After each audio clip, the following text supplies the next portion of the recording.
chambers. And we also have live Spanish interpretation. And you can check in with our city clerk, Julie Latshaw. I'd like to invite Chaplain and Kay Wilson Bolton. Please rise if you're able to. I'll be praying in the Christian tradition. I know that's not everyone's faith-based, but I invite everyone to either join in or listen in. Heavenly Father, we come here tonight to do the business of a city that you love. And I know you love cities because people live in it, and particularly this one. I thank you for the city council members and staff that really put their heart into a day's work for the benefit of a community that longs to serve its people. And Lord, many of us spend our day today, driving a car that's reliable, earned enough money to buy groceries and pay rent and mortgage and see a doctor, and we want to remain mindful that not everyone has that, either privilege or opportunity. So help us to create an environment in our lives where everyone is valued and every single person is given an opportunity to prosper. We love you for things you've done and for things that I know you want to do in a community that is bound together by goodwill. And Lord, where there's lack there, please heal it and make us mindful of who you are and what you want to do in our lives. And I pray in Jesus' name, amen. You can have Councilmember Ornelas lead us in the Pledge of Allegiance. Right hand over your heart. Ready, begin. I pledge allegiance to the flag of the United States of America and to the republic for which it stands, one nation under God, indivisible, with liberty and justice for all. Thank you. You may be seated. We are going to move on to a roll call. Ms. Latshaw. Councilmember Ornelas. Vice Mayor Juarez. Here. Mayor Chavez. Present. And we have Councilmember Cornejo and Councilmember Cross-White absent this evening. All right. City Attorney, do we have a closed session report? Thank you, Mr. Mayor. This evening, Council did recess into closed session to discuss item 4A on the special meeting agenda. The closed session item was conference with labor negotiators pursuant to Government Code 54957.6. City representatives were Chief Labor Negotiator Irma Rodriguez Moisa, City Manager Dan Singer, Finance Director Christy Ramirez, Human Resources Administrator Lorena Alvarez. The employee organizations involved were Community Services Officers Association, Mid-Management Association, Professional and Supervisory Association, Service Employee International Union Local 721 SEIU, Santa Paula Police Officers Association, and unrepresented employees. There were no reportable actions. Thank you, Your Mayor. Thank you, Ms. Castillo. We are going to move on to item 6, public comment. I'd like to invite former Mayor Ginger Girardi, as well as Al Guilin and Brittany Botts-Velasky. I don't see Brittany here yet. Good evening. Good evening. Brittany, Al, and I constitute your fireworks committee, basically. And we're here this evening because we, as you know, do fireworks every year. And we thought it was important to be here because this year we are going to be at the new park. For every year we've been at Harding Park, and we want to make sure the public knows that that's not where to go this year, that this year they need to come to the new park. And I think the map is up there in terms of where they need to go. It's going to be a little bit different for the public this year because folks can go to the park early. There will be food trucks where they can buy some food. They'll have games and things. There'll be music where they can really spend the whole day. And I suspect that this is going to be probably the first opportunity for most of the people in the community to get to see the new park, which is lovely. And spend the day there. The thing that's also very important for the people in Santa Paula is that we always do this free for the public.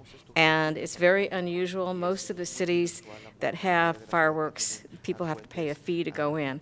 We're very lucky because we have a lot of people who donate money, And that allows us to go and pay for the fireworks. And basically, the city does running the show, and it's Greg that winds up doing most of it, and Greg's staff, putting it on. And obviously, the police are out there as well to do some traffic control and things like that. So it's a complete community effort, but it allows the public to go and enjoy it. And this time it'll be for the full day.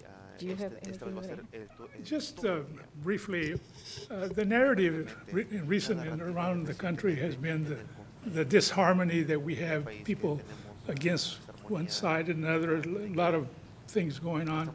The fact is that we've had that problem all the time. I mean, I'm old enough to remember from the Vietnam to the things in Birmingham and all the problems. The one thing that unites us is being American. And one of the main day that reunites us is the 4th of July. So we can disagree, we can have our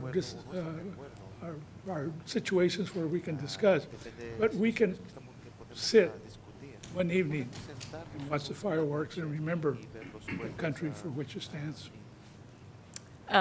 Do you have anything you want to add, Greg? Okay, and that's basically it. We're planning, not to bug you, but we're going to plan to come back to your meeting at the end of June for the same reason. We just want to make sure that the public gets the message, go to the brand-new park, enjoy the brand-new park, and that's where it'll be this year. And we know that from experience that you have to say it more than once. Thank you very much. It's a fun thing to do, and we enjoy it. Thank you very much. Could you, quick question, where do people make donations?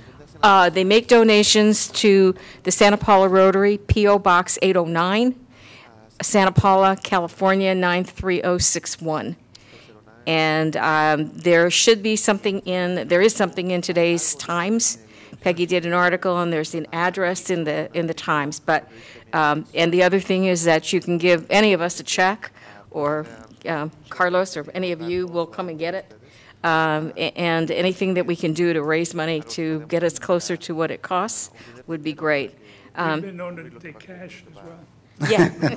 The other thing is that this year we got off to a slow start, and part of that is because we wanted to make sure that we had a contract locked down before we went out to do fundraising. So we're a little bit behind on fundraising, so we really appreciate anything that we can get. I should remind you that the Rotary Club is a 501c. Three. So the donations are deductible. Correct. Thank you. Thank you. Yes, before you go, there's some questions from the councilman. Just want to comment that last year Rotary put on a drone show, which was fantastic. It was great. It was different, unique.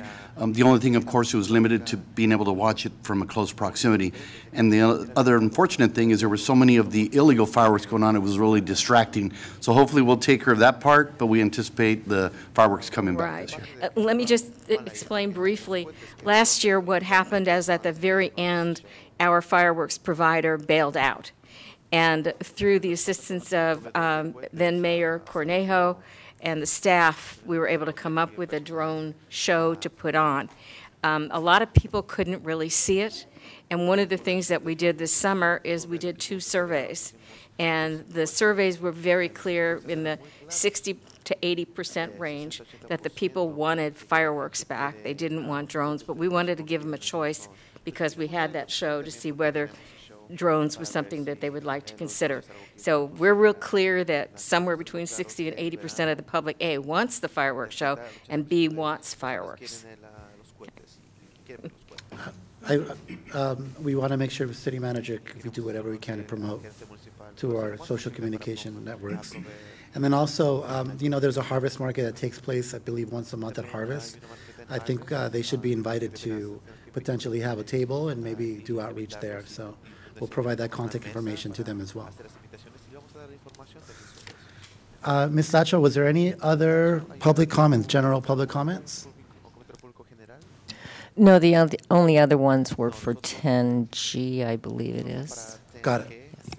All right, so we're moving along to presentations. Director Barnes, Parks and Recs.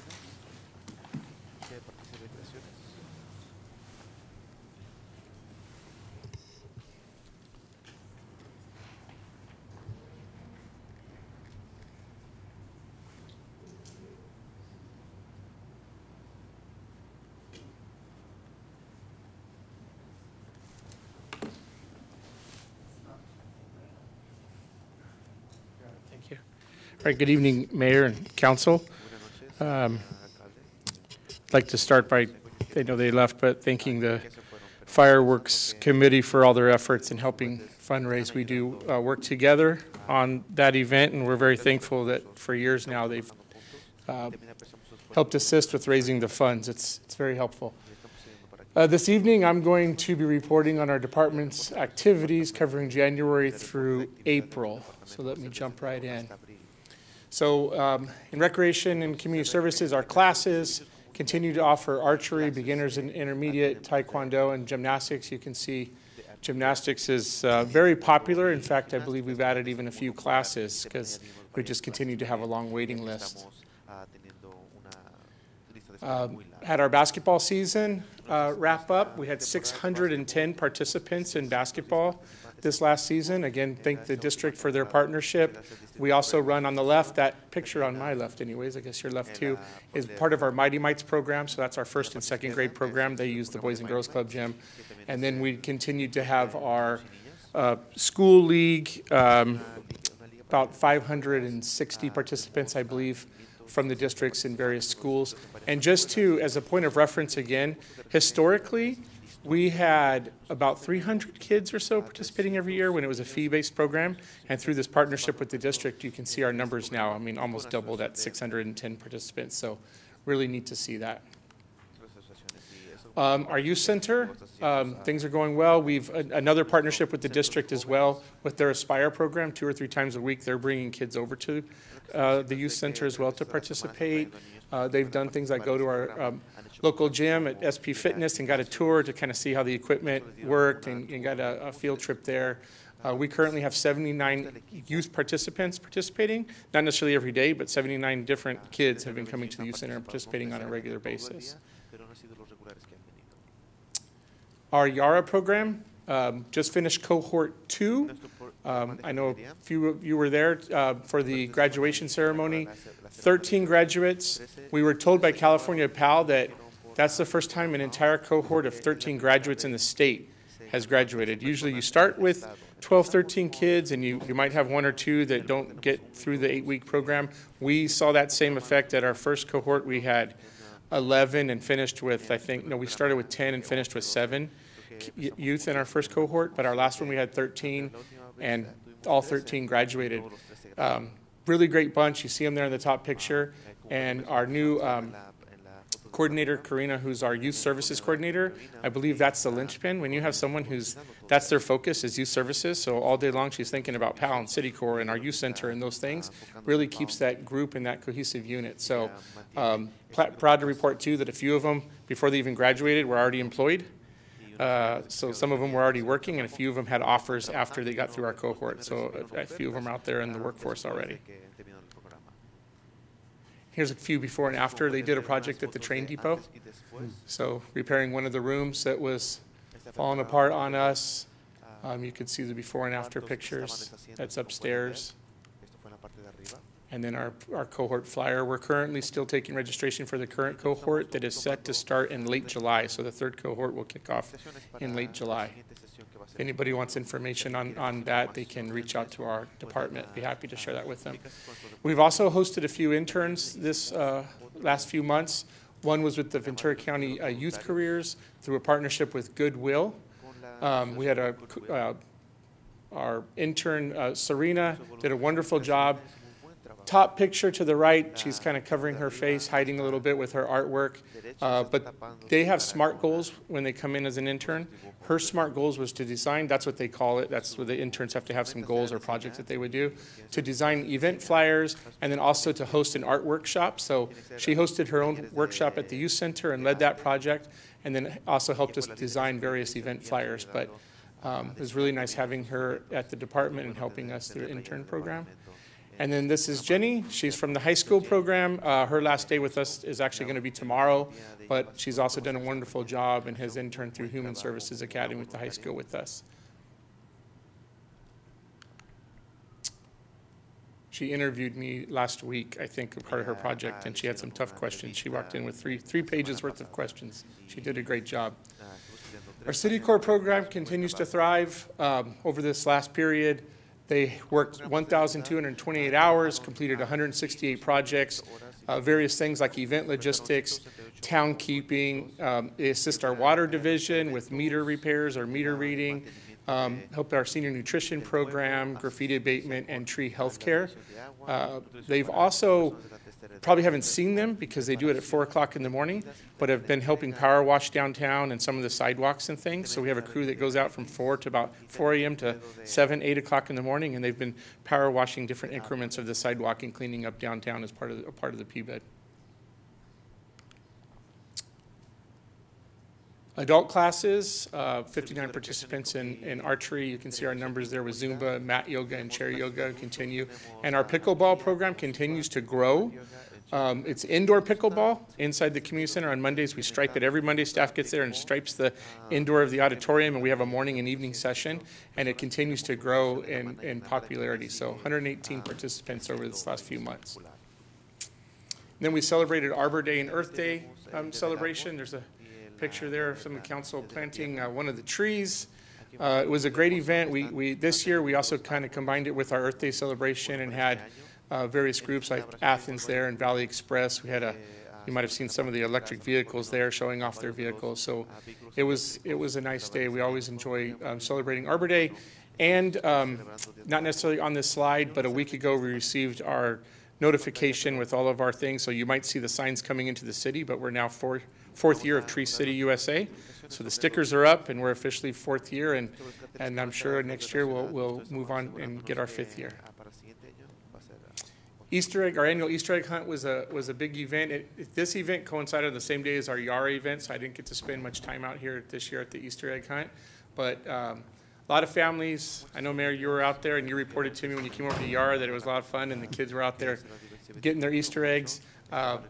Great vendors and activities, and then the Easter egg hunt itself is always exciting for the kids to get out there, and I think the parents as well. They get a kick out of it. So we appreciate the Optimist Club doing their popcorn and the Cardinal PTSA and doing the Reading with Paws. They had a bunch of books out there, and they reported to me that they left with like maybe 1 box of books. I mean, they had tons of books, and a lot of the kids and families took them with them, so that's nice. Moving on to senior services, currently over 268 seniors participating in various programs and classes at our senior center. This includes enhanced fitness, mat yoga, chair yoga, creative writing, knitting, Zumba, and our Bone Builders program. Bone Builders is a really unique program because it's a very slow moving with some really light weights, but it builds bone density and balance, and it's a really popular class led by volunteers. So I'm really happy to have that program. Continue to offer field trips, our movies and our luncheons, had our in May, which I'm not reporting on, but I know quite a few of you were there, had our health fair in May for the seniors, which kind of subs as our lunch. So super popular, getting really good attendance at the senior center. Senior nutrition program, congregate meals this last period, 1,383 congregate meals and 1,136 home delivered meals for a total of, this one goes through March because when we filed this report, we don't have April's numbers yet, but it was 2,519 meals, almost 7,000 meals served as of July. Still a really great number to be proud of, but I'll remind you again, we usually serve about 20, or historically we've served around 20,000 meals a year, but because some of the reductions in funding, we were a little slow in only serving for 3 days a week. I believe I reported to you, and as you know, the county was able to increase our funding a few months back, so we've gone to 5 days, but that might be reduced back to 3 days come July 1 again, depending on funding, so it's kind of going back and forth. We'll see what turns out with the budget and also with their budget, but we're doing everything we can to continue to serve as many days and serve as many seniors as we can. And there's our faithful crew on the right there. They do a wonderful job. Staff continues to work on the Santa Paula Master Plan for Aging. They'll be coming before you at the end of June with a report for you to see the master plan and hopefully adopt it. We've had various community meetings. Right now, we're in the process of making the surveys out there for everybody. Our goal was to collect at least 400 or 500 surveys. I think last I heard, we're about 85% there, so I encourage anybody. There's the QR codes right there. You can do it online. We can get you a paper survey if you need one, but please help us. This is not just for seniors, if you will. Everybody's aging here in Santa Paula, so you just have to be 18 years or older to complete the survey. So if you're interested, reach out. But I would like to thank Mirka from the City Manager's Office and Michael Schouten from Parks and Rec. They've done a lot of this work and held various community meetings along with Cal State Channel Islands. Moving on to our parks and facilities. Our maintenance staff continues to support our City Corps program. They do a lot of their training and supporting them and teaching them how to use the tools and helping supervise them. When I say they're out there at 4 o'clock in the morning, staff's out there with them, helping them with power washers and things. So we appreciate them continuing to support their projects. But here's some other highlights from parks and facilities. We've had some issues at our community development building with the plumbing and sewer lines, so we had to replace 70, 80 feet of a main line piping that's not planned for, but it's something you have to take care of when it needs it. Harding Park did continue to do some infield grading at Harding Park, and we're getting those ball fields ready for the Little League and girls softball seasons. Los Piedras Park received comprehensive turf maintenance, including aeration, seeding, thatching, topsoil application. We're able to do that through last year's 2-year budget, and some of the Measure T money that was allotted for this has helped us improve and increase on Los Piedras and Teague Park's ongoing maintenance.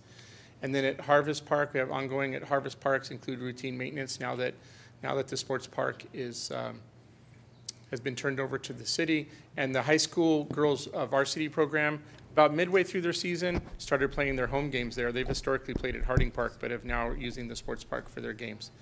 And all accounts that they really enjoyed it and liked playing there. Also helped install new AEDs throughout the city. So there's an AED in every facility now throughout the city, working along with Kate, the city's coordinator for emergency services, and our staff installed these throughout the city. I think we installed a total of 11 of these, of the AED cabinets along with AEDs. So in addition, over this last period, 1,855 work orders were issued, 1,802 of those were completed, and 177 of those were graffiti related, and 178 graffiti work orders completed. One more than was issued because we probably had one pending from before, but that's a lot of graffiti work orders. I will tell you, though, that number has trended down, the graffiti, as far as the work orders. And numbers might not feel like it sometimes, but that number has trended down a little bit as far as graffiti throughout the city. And then tree maintenance, just to give you an update, we planted 4 trees, removed 4 fallen, removed 4 or had 4 come down, and then we pruned 46 trees over the last period. Just finished grid 2, so that'll be in my next report. And then, as you all know, we opened up, had our grand opening recently, but the Santa Paula Creek Sports Park was officially turned over to the city this last period. So we've opened up the barbecue pavilions for rental, and the sports fields are now available. We are seeing high volume of those barbecue pavilions being rented. I want to say every weekend someone's renting them, if not one of them, at least both of them. So that's been a hit. And we've been running some activities out there with some of our school sports and the micro soccer events and things. So it's getting quite a bit of use. And then for administration, still continuing to work on a lot of our capital improvement projects like the City Hall campus security fencing, the police station remodel, phase 1, which is very close to being completed. Teague Park restrooms, continuing to work on that project. Our Union Oil building, starting to collect bids and things in order to start working on some of the deferred maintenance like the HVAC systems and roof repairs. And then we've continued to also work on with finance on our fee studies, citywide fee study. We participated in various professional developments. Myself and 2 of our coordinators attended the CPRS State Conference up in Sacramento. And with the assistance from Human Resources, successfully onboarded 3 new employees, Karina Alvarez, Ariana Telemontes, and Luis Guillen. We're very happy to have them. They've really helped round out our staff and have made a huge impact. And then there's just some numbers from our rentals that I give you. You can see Harding Park's numbers are off the roof right now, but that's because we're in the middle of Little League and girls softball, so those numbers are going to be high along with the high school that was using them. But we're seeing a lot of activity at all of our parks and buildings being rented and the community center being used. And then coming soon, I'll just give you a quick update. We have our movie nights coming up. There's a flyer there on the bottom right from our summer movies, June 13th, July 11th, and August 15th. And then we're going to start a small summer concert series at the sports park and take advantage of the amphitheater. That'll be June 20th, July 18th, and August 22nd. We'll be announcing the bands soon. And then, as was mentioned earlier, the 4th of July fireworks show on the 4th of July at the sports park. In addition to the fireworks show in the evening, starting at 4 o'clock, we'll have activities, city court train, vendors, face painting, food booths, music in the amphitheater, and different opportunities. So just a few things, not everything that's coming soon, but just a few highlights for the summer. And with that, we go back one. And with that, I'd be happy to answer any questions. Council members, are there some questions for Mr. Burns?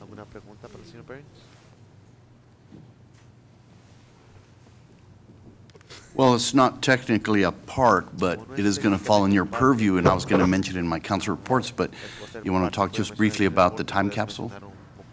Sure. So you could probably do a better job of talking about it than I will, but the time capsule, do you want to remember the date we're going to be? June 16th, Monday, June 16th. June 16th at 1 p.m. 1 p.m. There will be the time capsule from the Centennial that'll be opened here at City Hall. It's right out here in the grass area in front of the City Hall. So I understand we're going to have quite the event with some music and maybe even some appetizers and things. So 1 o'clock on the 16th. Did I do a good job plugging that? Awesome. Thank you. Because it's going to be your crew that's going to help us, so thank you. We're going to assist, but can't take credit for planting or putting the time capsule. Thank you. So I have a few questions. Okay. Just for follow-up. Yara has been such a wonderful thing for our youth here in our community. And I was just curious because has there been engagement from La Una? Yep, so they help. The partnership with La Una is between the California PAL and La Una. They have an agreement. So the instructors that actually teach and do the certifications come from La Una. So that's who's teaching the classes. And are there local people being engaged? I don't think this last cohort, they were local instructors. We have 2 more cohorts scheduled with California PAL. That was part of our original agreement of doing the 4. Right. But I've already started to have discussions with our coordinator, and I've talked to Cal PAL. We don't know what the funding will look like. So, but I think we need to, have a commitment to try and keep. It's been so successful, right? So how do we keep it going? So our coordinator is looking to make local connections with some trades so that we can have local instructors, which would help, I think, reduce some costs and make it more affordable for us. And then I'm looking for additional funding to see how to offset that. Something I failed to mention, but just to bring up if I could, is we're also thankful to our local VFW who made a donation so that the kids could have tools. So they all walked away with various starter tools and things from the event. So building those connections and partnerships will help us, but we are looking to make those local connections. So we know we have 2 more cohorts, and so we have a little time to start kind of like setting the groundwork for that. So I'll share some contacts with you. Sure. So we can follow up because we have a lot of union members in our community, and it'd be great for them to see, the youth and connect with the youth to inspire them to follow a trade career. Yes. So. Yep. So that's my first one. The second one was, now that we have a new sports park, right, we have more capacity. How many fields do we have for soccer? And then we have 1 baseball field additional? There's 1 softball field at the sports park, and then we have, in theory, 3 regulation soccer fields. But they can be configured to have 2 regulation and 2 smaller if you're doing like 7v7. But there's 3 regulation soccer fields, if you will, and 1 softball field currently. And then do we have a priority for our local teams versus our teams that are visiting from the outside? Yes. So we have seasonal or quarterly meetings, and the local teams get, when we do scheduling, they tend to get the priority for it. So like if they're in Coast Soccer, we'll schedule out their soccer season, Little League or softball, or when we partner with the high school and things, they get the priority, and then outside teams would get priority, Okay. along with adults. And then, you know, our sports park is such a new dimension to us. I know you have a vision for, you know, phase 2. When does phase 2 start going into effect potentially, and what would that look like? Well, so Luis Limonera is still, I believe they have a landscape architect under contract to kind of draw up the construction plans and put it all on. I believe we're about 18 months out from starting any construction, right? The current design has another softball field on the undeveloped area. Not sure that we have the budget to build out another softball field. I think currently we're focusing on getting a second restroom in the park, because that's going to be greatly needed. There's already utilities pulled for one right behind the amphitheater for a concession/restroom. It's about 9 acres of like a dirt lot currently on the east side, if you will, of the park, getting that turfed or at least some amenities over there so we have a built-out park, adding sports lighting to the sports field so that we can extend the hours of use, like the basketball courts, softball field, and the soccer fields, if you will, and then also potentially adding tennis courts and pickleball area and things like that. So we won't know until the landscape architect really like builds it out and puts some construction costs to things, but the budget is $5 million. We had $1 million from Senator's office and through the state, and then that $4 million from the development. And during that process, just because, and I'm just mentioning this because there's a lot of residents that sometimes don't know how the process works. At some point, the community will be engaged in knowing what's happening with this phase, correct? Yeah, we will let them know when construction's starting and kind of put up the new design plans. If they're not new design plans, I mean, the plans for the park have already been adopted, but kind of letting them know what amenities will be built out in phase 2, maybe giving them an updated conceptual drawing of what that looks like and things, yes. And I think what we've done in the past also was we've had a workshop potentially, or we could have a community meeting. Showcase what that would look like. We could have a community meeting so people can come see and kind of, up close. It wouldn't really be an input meeting for amenities because that's already been drawn up, but at least to like share what will be happening in the sports park, probably hosted at the sports park. And again, once we do that and we get to that phase, we will inform our residents right through our communication channels, through our newsletter. So if anyone's watching and is concerned about what the future sports park's going to be, we encourage you to sign up for our newsletter so that you can get updates as the project develops. Yep. And I encourage them, they can reach out to us directly too. I get calls occasionally asking what's the status, and spend a few minutes on the phone explaining this is where we're at, and I'm just updating people. It's complicated. Updating residents, yeah. So, Yeah. Great job. Thank you. all right, thank you.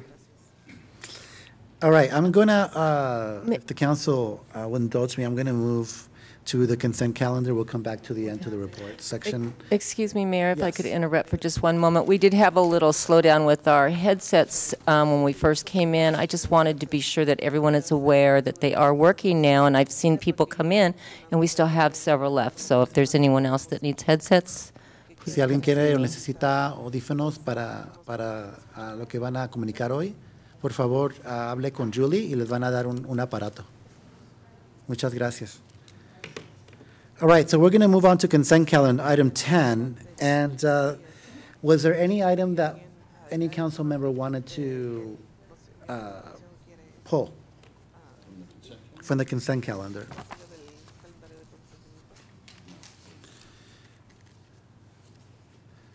No? I'm going to ask that we pull item 10F and 10G, just because of the importance and significance of these, just so that staff has an opportunity one more time to just share what those two are specifically going to do, because there's been a lot of community concerns about and interest about those items, and then we have some public comments on those. So I'd like to ask if a council member would entertain a motion to adopt the consent calendar except for F and G. Move approval of the consent calendar items 10A, Adam, through 10D, David, with the exclusion of E and F. Or, I'm sorry. No, E and F. No, F and G, I'm sorry. So all the way through E. My mistake. Great. Is there a second? I'll second. All right, all those in favor say aye. Aye. Okay, motion carries. We are moving on to item 10F. And again, anytime we have an amendment to an ordinance, is a process of ensuring that the community is informed as much as possible through that process. So that's why I wanted to pull it, just to give an opportunity for the chief to just give us a quick overview of what this means, especially as we're going into 4th of July that's coming up. So I'd like to invite the chief to just share what this ordinance, and with the city attorney's help, would just relay the information one more time about what the changes and impact are going to be. Thank you, Mayor. Good evening, Vice Mayor, Council, city staff, and all of our viewers out there. Very briefly, at our last council meeting, we presented a ordinance for resolution to increase the fines for violations of fireworks. And the goal of that proposal was to deter people from using fireworks, both safe and sane and dangerous fireworks. And this process would be by issuance of a citation, which is what we call an administrative citation, which would impose these fines, and also other processes for lien processes to collect fees for our response time, for the disposing of fireworks, and being able to apply those fees for those response to calls and those people who get citations. So in tonight, we're just proposing the updated fines, which are significant, again, to deter anyone from using any kind of fireworks. And we will have extra patrols this 4th of July. We will have extra dispatchers working as well. We will be working in conjunction with the Ventura County Fire Department. Chief Williams is here. We have a strategy to, in advance of 4th of July, to spread the word. We'll be preparing a public service announcement tomorrow, and that'll be going out to our residents and business owners quickly in advance.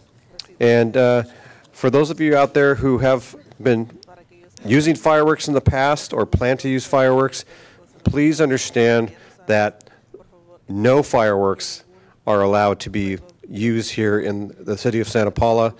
That includes safe and sane and dangerous fireworks. Now, in addition to any of the municipal code violations that impose an administrative citation, there are other sections we use in California, such as the Health and Safety Code, for dangerous fireworks that are at a certain level of significant, the more explosive kind, and those particular fireworks, a person can be arrested for a misdemeanor or even a felony and booked into jail. So in addition to the municipal code violations, there are other sections we will enforce this year, and as we have in past years, again, to deter and to make our community safe for our elders, for our pets, those with PTSD. That's a huge attention for us to be part of this year and continue on. And as the years go on, we will develop other strategies to deter people from using fireworks, because it also threatens our wildfire areas here in the city. Any additional comments by the city attorney regarding the ordinance? When does it take place, just so residents know? So if council chooses to adopt the ordinance tonight, then it takes effect 30 days from today. At that time, the administrative citation fines double. Questions from council members? Again, I really appreciate you sharing that information. It's very, very important, because we live in a fire zone, that this is the intent behind why these fines are being created. It can just take a spark to light up the Oaks, and think about all the damage that can happen to our residents, or in Piedras Park, or in any neighborhood in the community. The fireworks could be an issue that can impact us all. So it's just very, very important, and I believe this council is committed to ensure that public safety is of utmost importance to all of our residents. So thank you. Thank you for the time, Mayor. Is there a motion to approve?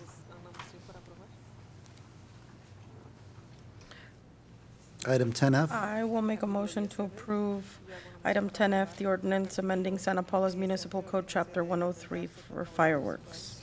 Great, is there a And second? Councilmember Ornelas, also the resolution, that's part of the Read the bottom 1 and 2. suggested action. I apologize. Adopt ordinance number 1344 entitled An Ordinance of the City Council of the City of Santa Paula, California, amending Chapter 103 of the Santa Paula Municipal Code regarding fireworks. 2, adopt resolution number 7566 increasing administrative citation fine amounts for violations of Chapter 103 of the Santa Paula Municipal Code regarding fireworks. And I'll second that, Mayor. Motion second. Any other last comments? All right, all those in favor say aye. Aye. Aye. Aye. Okay, motion carries. Thank you, council. Item 10G, and before we go into item 10G, we do have several students that are here that I'd like to invite to share their presentation, because they have some concerns, and it's tied to that item regarding the crosswalks on SR 150. So welcome, Giovanni and Jimena. Thank you.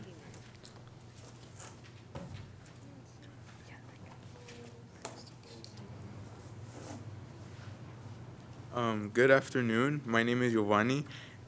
My name is Jimena. And we are here. We are high school students who are a part of AVID. And in AVID, we are doing service learning projects. And our project is spreading awareness about the crosswalks here in Santa Paula. For our project, we shared a survey throughout our school, and approximately 100 students responded. The result showed us that the intersection students found most dangerous, which we will talk about later. We also asked students if they have almost been hit when crossing intersections. More than half of them replied with saying yes, which is concerning to us. We also asked students if cars stop when students are trying to walk across streets. Majority responded to sometimes. We also asked students for ideas on how we can improve crosswalks, and they said lights, stoplights, and stop signs could be most useful.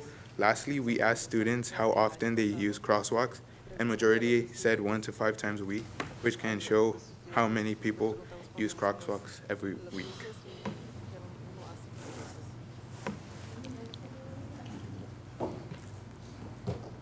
Our goal here today is to improve sidewalks in our community to create a lot more accessible and walkable spaces for everyone.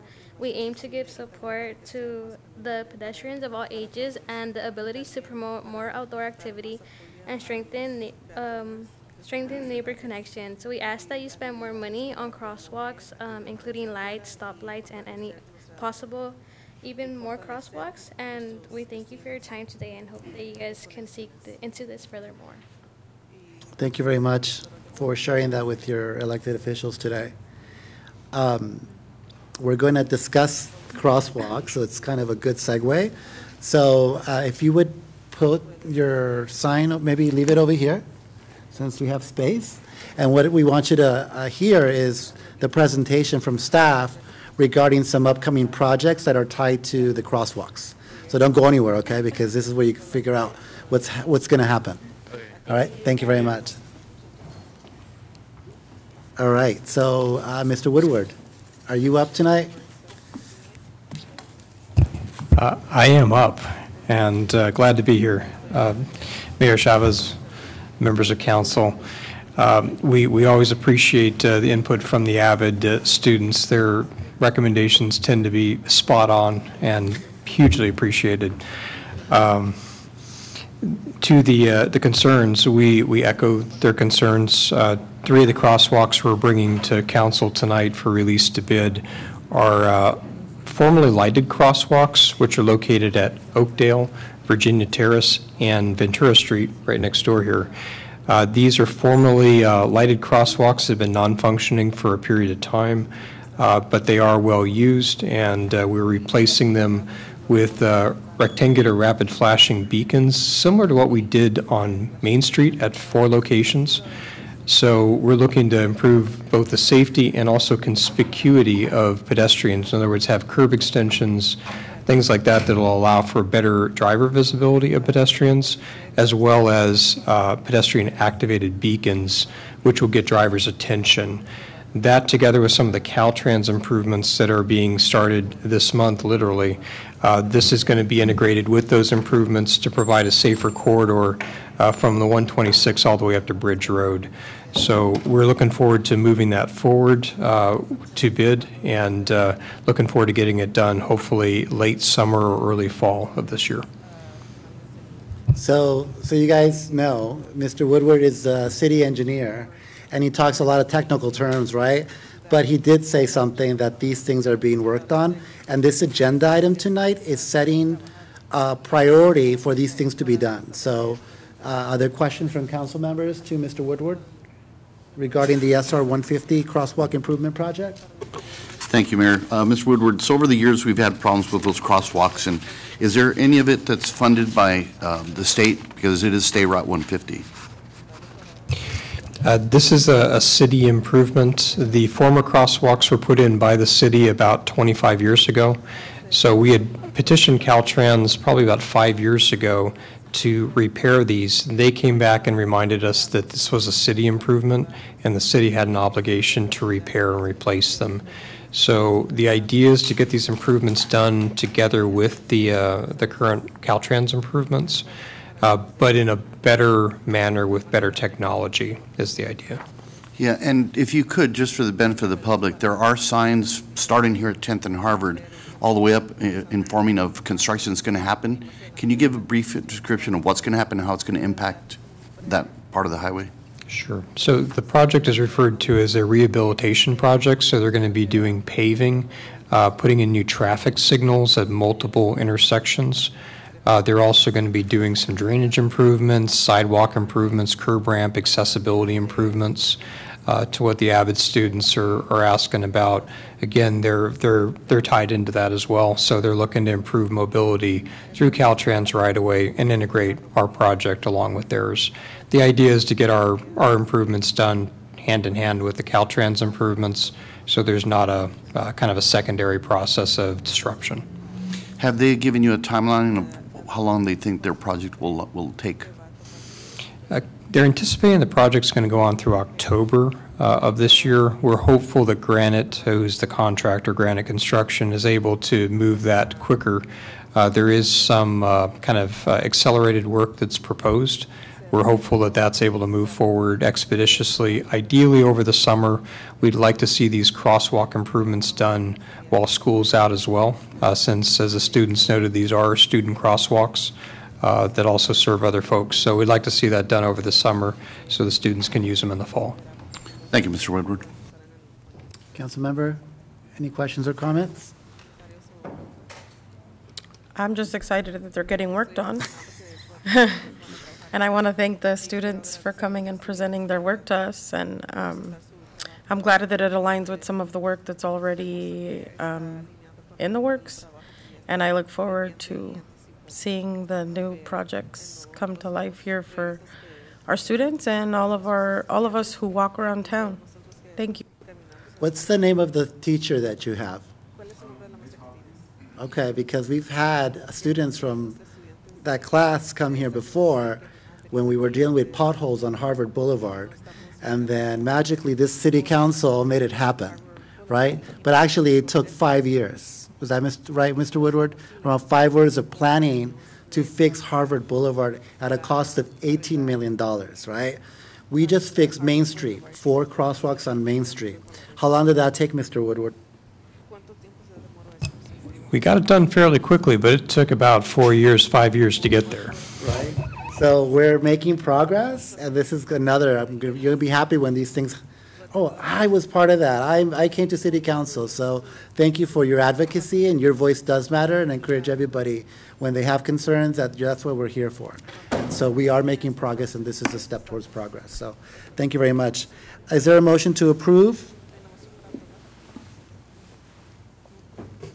I'll move approval of 10G, adopt resolution 7565, approving the plans and specifications for the SR 150 crosswalk improvements project, and 2, authorize staff to advertise for project bids. Great, there's a motion. Is there a second? I'll second. All right, all those in favor say aye. Aye. Aye. Motion carries. Thank you so much. We are now completed with our consent calendar, and to accommodate the people that are here tonight, that have a concern regarding item 10, hold on, 13A, I'm going to ask that we move to that agenda item, which is future agenda items. Do we, Mr. Singer, what do you recommend? Do we hear the? It probably would be best to just introduce it, Okay. which either the city attorney or you or I can do, and then hear from the public before the council decides. Very well. So I am going to ask that we do a brief introduction to what the future agenda item is. And would you, Mr. Singer, explain the process that the council has regarding future agenda items and how our system works? Yeah, I'd be happy to, Mr. Mayor, members of the council and the public. The council established some procedural guidelines 2 years ago that include opportunities for council members to place items on a council agenda.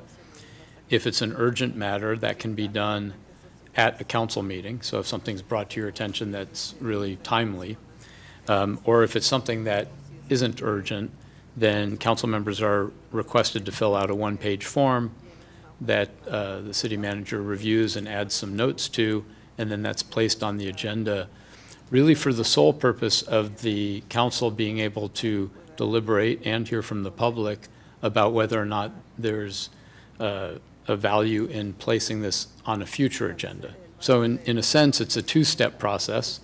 First, to see is there a willingness by a majority of the council, and then secondarily to come back for a more robust discussion. And so I'm just going to read the ordinance amendment, and then we're not deliberating the actual content of the ordinance itself, but we want to know if there's a consensus. Ms. Castillo, is that correct? If there's a consensus from council to add this to a future agenda item? Right, so today, since you have 3 members in attendance, you do have a quorum, so there needs to be a consensus among the 3 of you. And if there is an objection, then you must vote, get a majority vote in favor of this item to place it on a future agenda. And so that would mean all 3 of you would need to vote yes in the instance of an objection. Thank you for that clarification. So I'm going to read the description that for the public and for the process. Request that staff review amending its mobile home park rental ordinance to allow the Santa Paula City Council to serve as a final decision-making body on its appeal process to ensure public transparency and accountability. Just to give council members a background, the city released information to the residents that was not accurate and in accordance with our existing ordinance.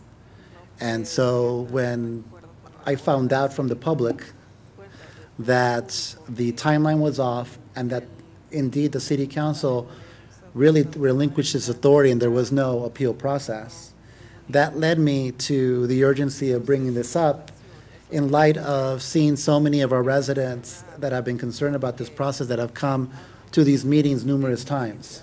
And so it's about making things right. And it's been said before that as elected people, we are accountable and responsible. And we're basically saying what the city said initially on its letter, that the appeal on both sides has to come, it's appeal to the city council. So that's the discussion, is to request that we discuss this amongst the full council at the next meeting. Mr. Mayor, could I Sure. clarify what the proposed future agenda item is? The description, let's see, where did it go? Oh, so the description requests staff review amending its mobile home rental ordinance. I think that meant rent stabilization ordinance, to allow Santa Paula City Council to serve as the final decision-making body on its appeal process to ensure public transparency and accountability. So for clarification, the future agenda item would be for council to discuss an amendment to the current ordinance that would make city council the final decision-making body, whereas now it is the Rent Review Commission. Correct. Okay. Absolutely. May I ask you a question, Mayor?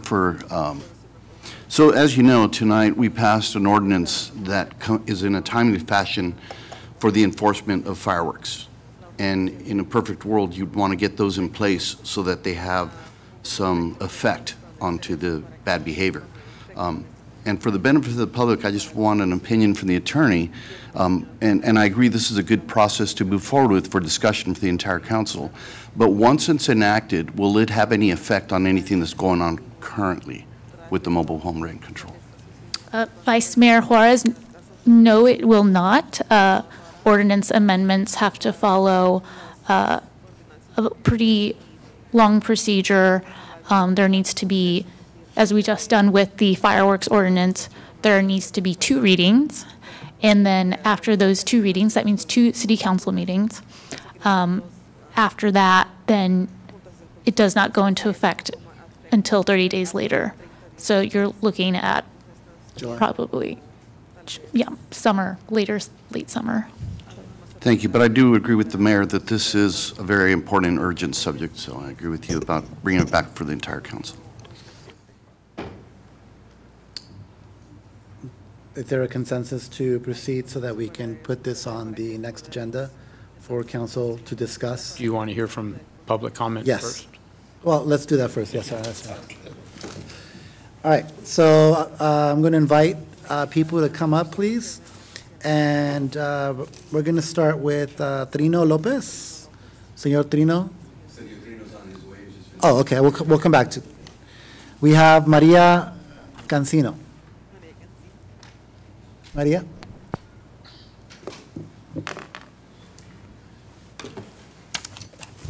And if we can verify if Maria needs translation? You good? Yes. English is fine. Hi, good afternoon or good evening. My name is Maria Cancino. I have lived in the mobile home park, 400 mobile home state, for 26 years with my husband and my 3 children. I went to Isabel Middle School and graduated from Santa Paula High School. All my children go to Santa Paula schools. The city is the only true home me and my family have ever known. Trust is an important part to any relationship. Many of us mobile home park residents have lived in the park for decades. The trust we have built with each other has taken years to develop, but it can take just a moment to destroy. Over the last few months, we rely on the hard-earned trust to talk to our neighbors about fighting back against the proposal 45% rent increase, and we have used every legal tool at our disposal to do so. I know we are a small city, but it doesn't mean we are small or insignificant people. It doesn't mean that you should take our kindness for weakness and distance us from the democratic process. The bottom line is that the city gave us a time limit for the rent review process and detailed description of how those decisions were to be made. It was done months ago, and it was posted on the city's website. In the information, it clearly states that if no appeal is filed, the commission's decision becomes final. But if an appeal is filed, the case then moves on to the city council for review. Imagine our surprise when we found out that the city wasn't going to honor its word.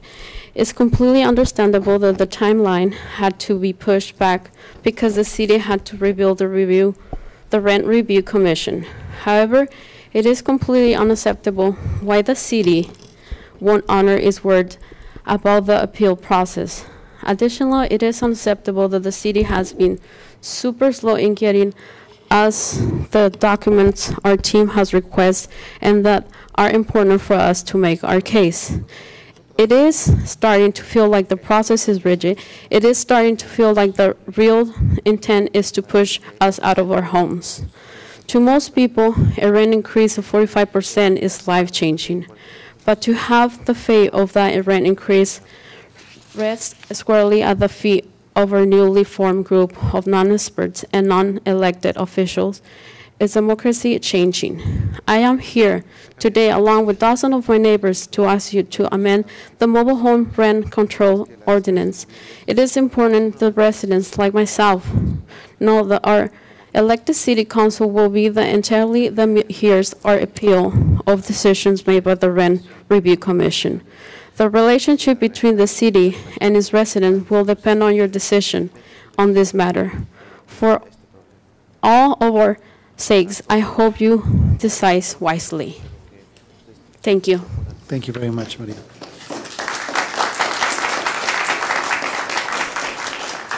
I'm going to call Linda Partida. Welcome back, Lina. Lina Partida.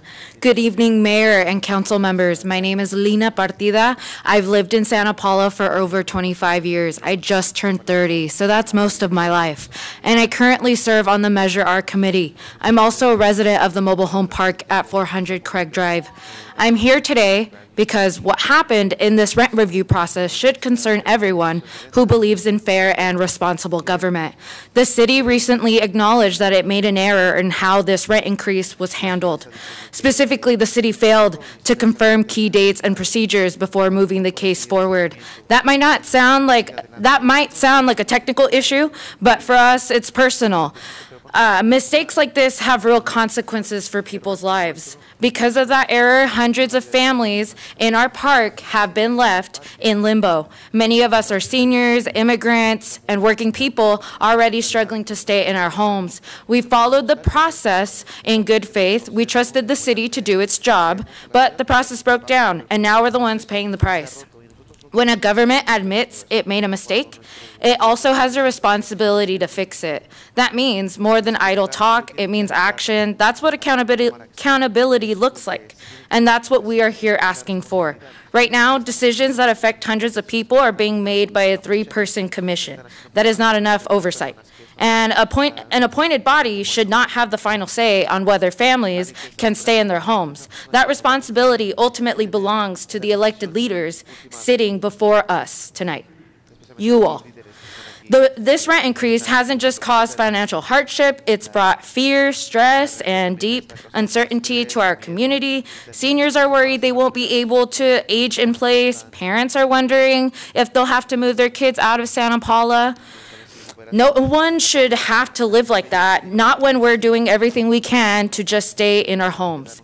And yet, through all this, we've come together. We've knocked on doors, we've held meetings, we've listened to each other and supported one another. We've organized because we know that when we act together, our voices are stronger. We are not here to point fingers. We are here to make a simple and necessary ask. Please vote tonight to place this item on the June 4th agenda. Give our community the chance for a fair, transparent, and public appeal process. We are showing up, we are standing together, and we're asking you to stand with us. Thank you. Thank you very much, Lina. I'd like to invite Daniel Melendez. Daniel?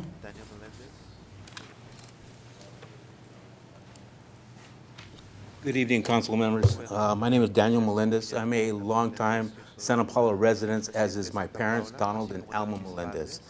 I'm a member of the cause, also a member of the board of the 400 Estate Residents Association.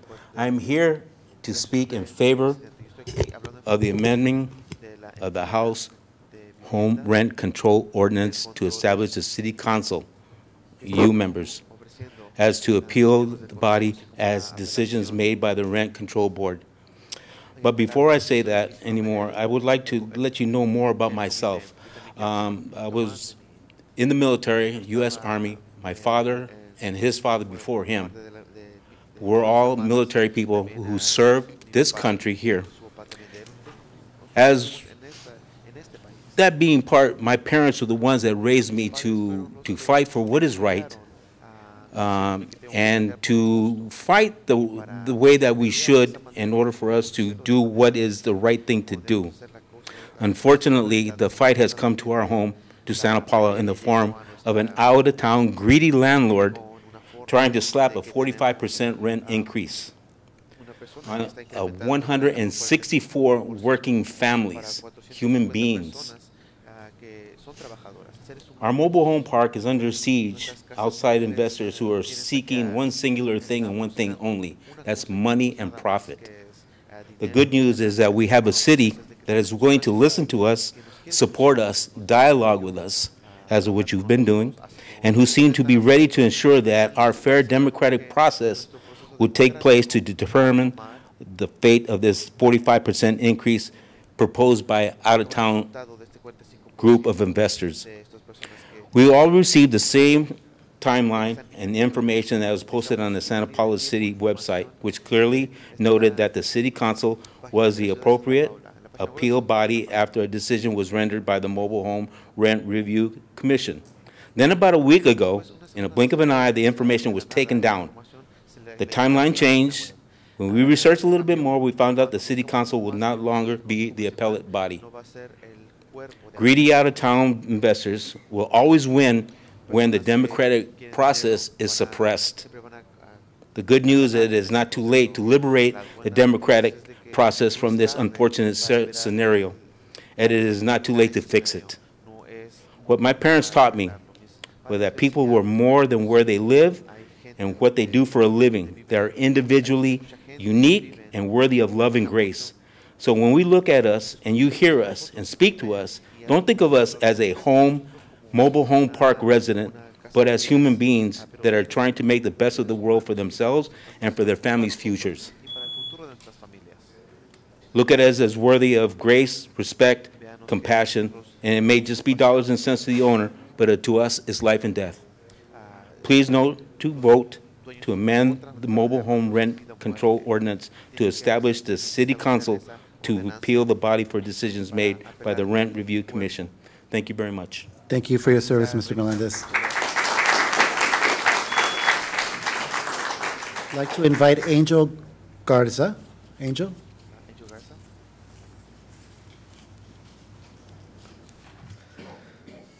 Good evening, council members. My name is Angel Garza. I am a long-time Santa Paula resident, a member of the People Power Cause, and I also had the honor of being the salutatorian for the Santa Paula High School graduating class of 2016. Today, though, I stand here merely as a resident of the 400 Mobile Home States/River Edge, where I live with my mother and father. Facing the prospects of a 45 rent increase is very difficult for all of us that live in the mobile home park. Our incomes are stagnant, but the cost of everyday necessities continue to go up every year.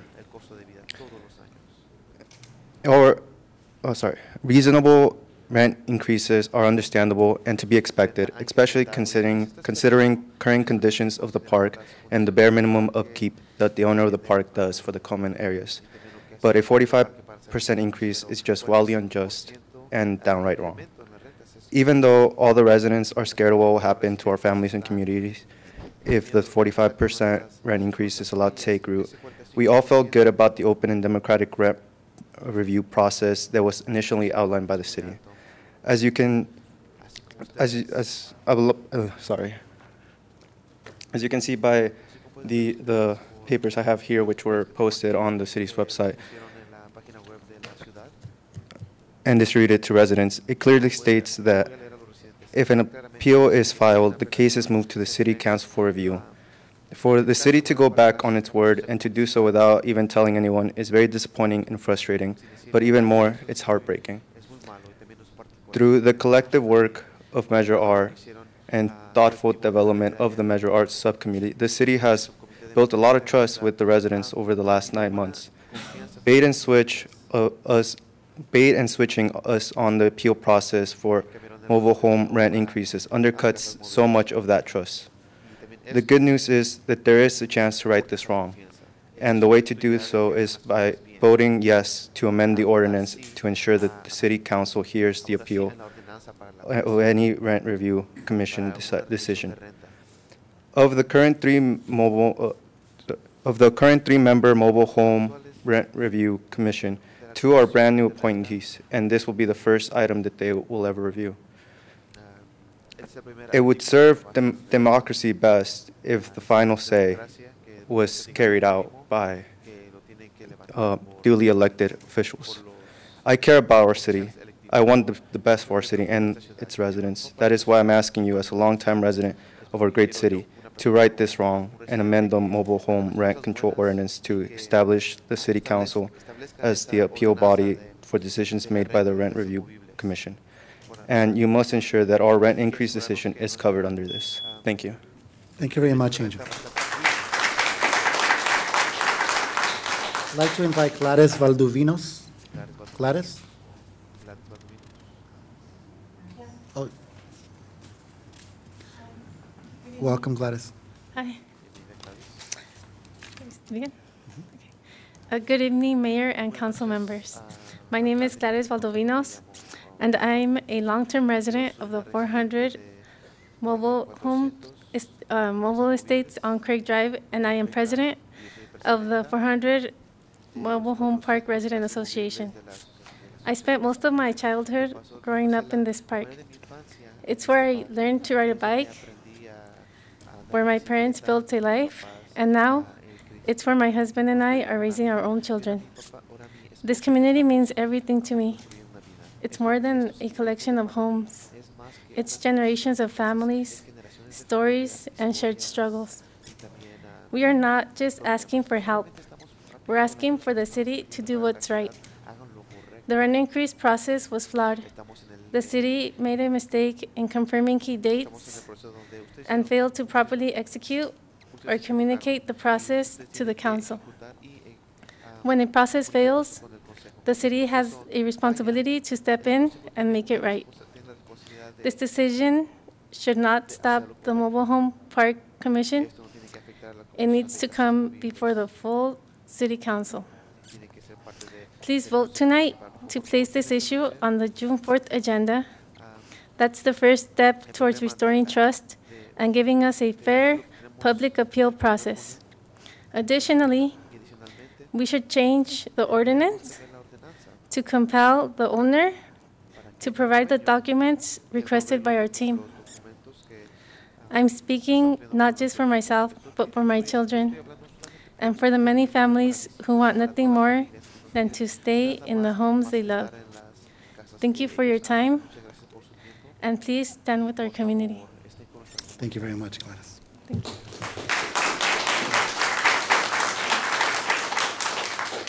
Trino López. Señor López.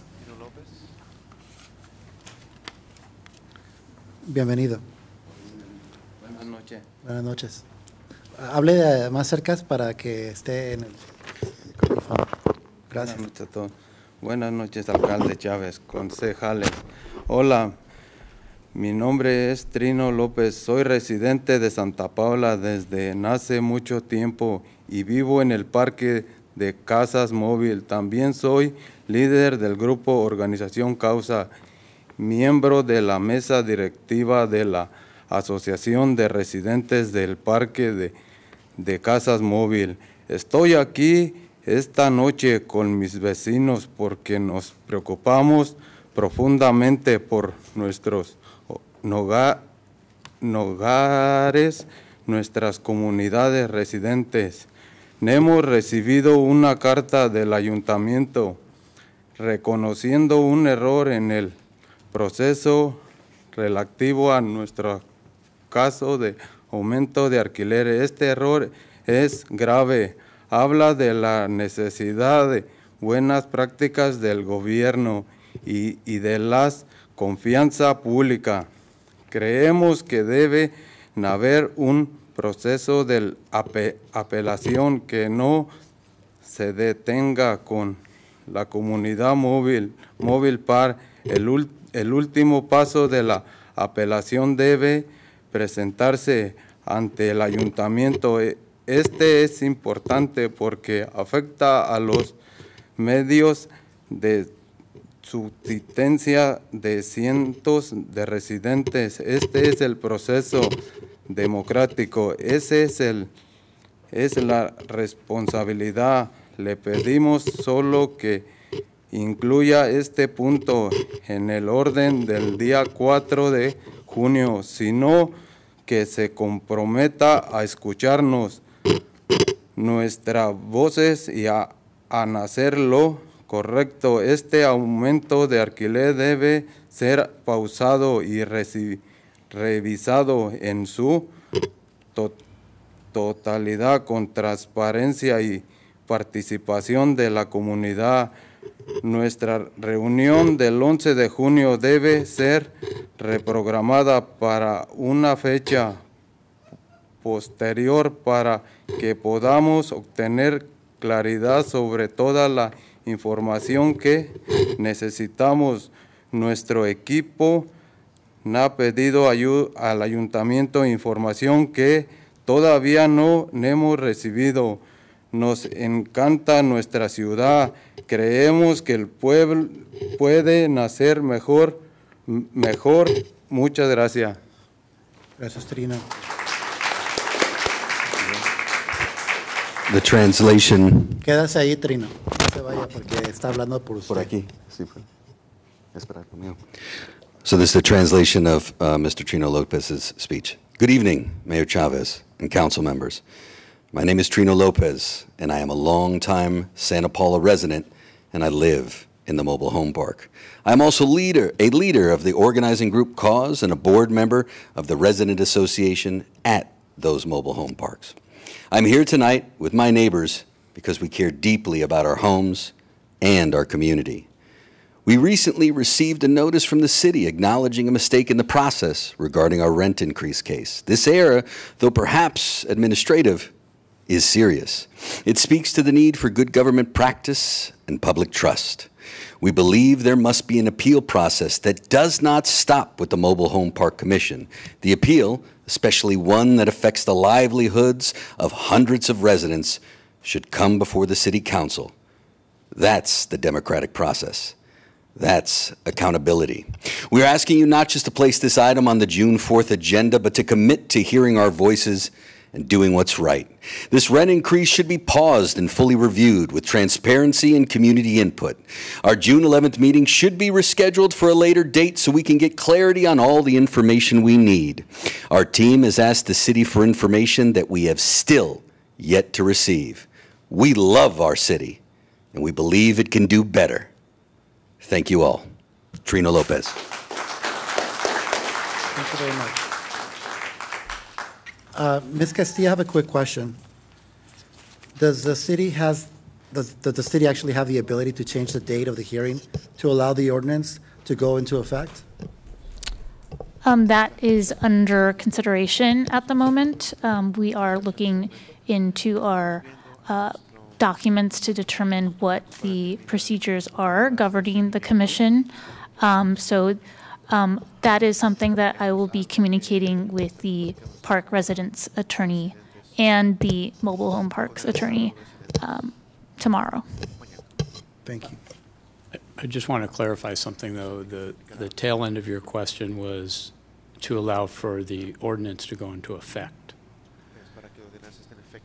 Your comment is about whether or not the appeal process can be extended in order to accommodate requests, but The question is, was it not to know if there's a procedure to continue the hearing? The ability to change the date of the hearing to allow the ordinance to go into effect. Oh, the ordinance? Right. No, there is no way. There is no legal interpretation that allows the date to be changed at this moment in time. Correct. There's no way for an amendment to the ordinance to occur where the city council is the final reviewing body. But is there an ability to change the date of the upcoming hearing? That's what I answered for the first part of my comment. So you're looking into it? Correct. And information will be sent to the parks and so the park owner and the resident's attorney will be receiving information on that tomorrow. The one thing I'm going to ask, and I know we have a consensus to proceed so we can have a further discussion. The only thing I'm going to ask at this point is, that the city manager conduct a review to let the council know what took place. Because for us to hear from the residents before we hear from the leadership here is a problem. Because we said the process was one thing, and it turned out to be something else. So out of respect for the elected officials that sit on this dais, if you can conduct a review of what took place and the timeline and provide that report to all of our council members so that we're well aware of what happened versus hearing it, what they're going through, and then what's going to be discussed. We should be aware of these things before they actually happen. Of course, and the city attorney did send correspondence to the council and apologized for the error. And if I may, I think for the benefit of our audience and the members of the mobile home park that are distrusting of the city because of this error, I just want to apologize on behalf of the city because no intent was to deny either the due process or the communication that we want to have with all of you. So I know trust is eroded when communication doesn't occur. And so please know that. We have to respect the law that's been passed, which is what's on the books when the application is filed. And that's why we can't suspend that effort in order to change the ordinance, which doesn't mean you can't look to change the ordinance moving forward, but it does mean that we won't be in a position to have it impact this particular appeal unless the owner were to drop the rent increase. Thank you, Mr. Singer. Mr. Mayor. Yep. And it might be important also, just for historical reasons, when this ordinance was enacted and when that change occurred, and if we know what the details were as to why that change was made, might shed some light on why. Thank you. Anything else? We're good? Thank you very much for your time tonight and speaking up, and we appreciate your advocacy. Mr. Mayor, Vice Mayor Juarez, could you repeat your direction? Your request was to research when a change was made to the ordinance of when the council was not made the final deciding, what is it, the arbitrator of it, or was that the way it was originally written? That is how it's written. And what, do we know what that date was? When it was? 1982. 82, okay. All right, thank you. Then you answered the question. Thank you.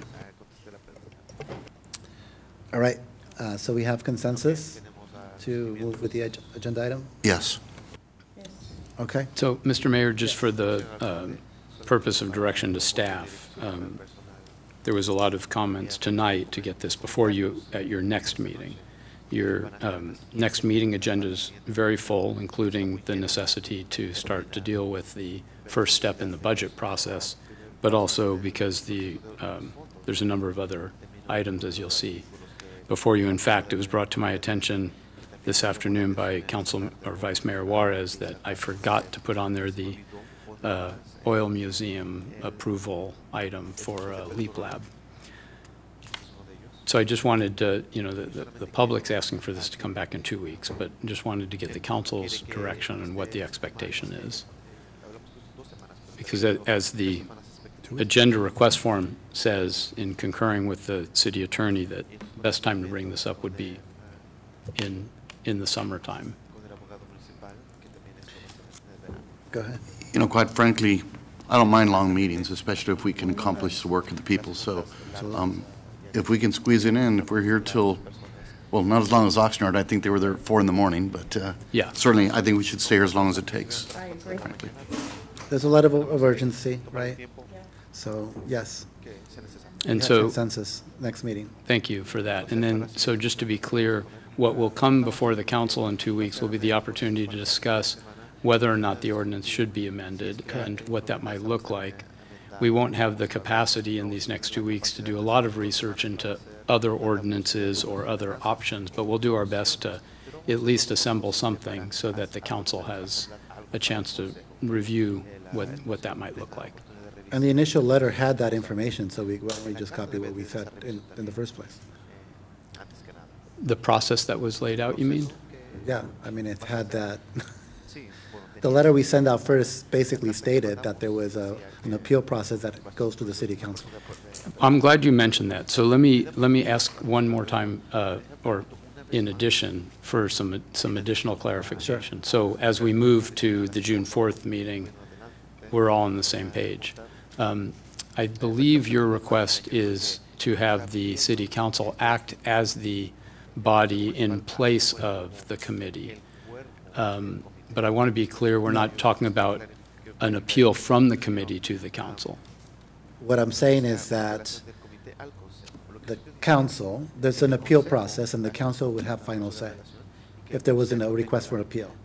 But there's, because there's two ways to do that, right? To make the residents go through the effort and anxiety of going to the three-member committee. Well, there has and to then be a upon hearing in the appeal- first place, because that's what the ordinance says, right? Well, but you would change the ordinance, right? That's the Correct. request. But the interpretation of the initial letter that was sent out basically said that you go to a hearing, and if there was an appeal, that appeal process would head to the city council. May I add? So I think we are confusing two documents here. One, the ordinance, and then two, a document that went out and was posted on a city website, and that a member of the public here printed and provided a copy of to our city clerk. Now, what was in that posted document is a misstatement of the ordinance. That's an error. Correct. So we're not amending a notice that went on Correct. a city website. The council is going to consider an amendment to the ordinance that would change it so that it would add another level Yes. of review after application gets to the commission. Then there's another opportunity to appeal the decision of that three-member commission. That's what's going to be under Correct. consideration. Yes. Guess Unless the- nobody the- appeals, the and June then 4th. they have final say, right? Because there's no appeal. Okay, thanks for that clarification, because I wasn't sure if it was that, or if it was just to substitute the committee with the council. No. I think the committee is important, it's part of democracy. But if there's an appeal process on both sides, right? Any side can appeal, that creates fairness, then we as the elected officials should have that final say. Sure, and we can talk about the merits on June 4th. I just wanted to make sure we were all on the same page. Yes. Okay, thank you. All right. All right, thank you very much. We are moving on to item 11, public hearing, verification of posting notice by city clerk. Are there, sorry? Yes, no, that was it. There was verification of posting notice by the clerk, declaration of conflicts, if any, declaration of ex parte contacts, if any, open public hearing. We'd like to open the public hearing. And we will move into staff presentation.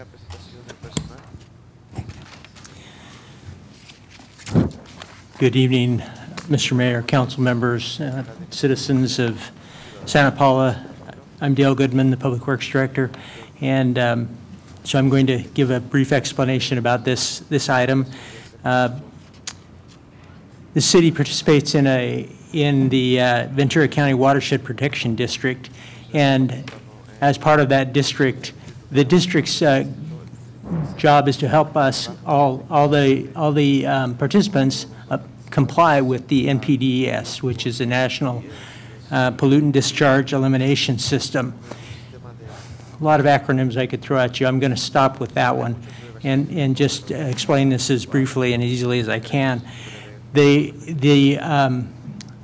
One of the things that the Watershed District Protection District does is to collect money, tax revenue, use that, and then release some of that money back to the individual cities so that that can help us comply with our responsibilities as a city.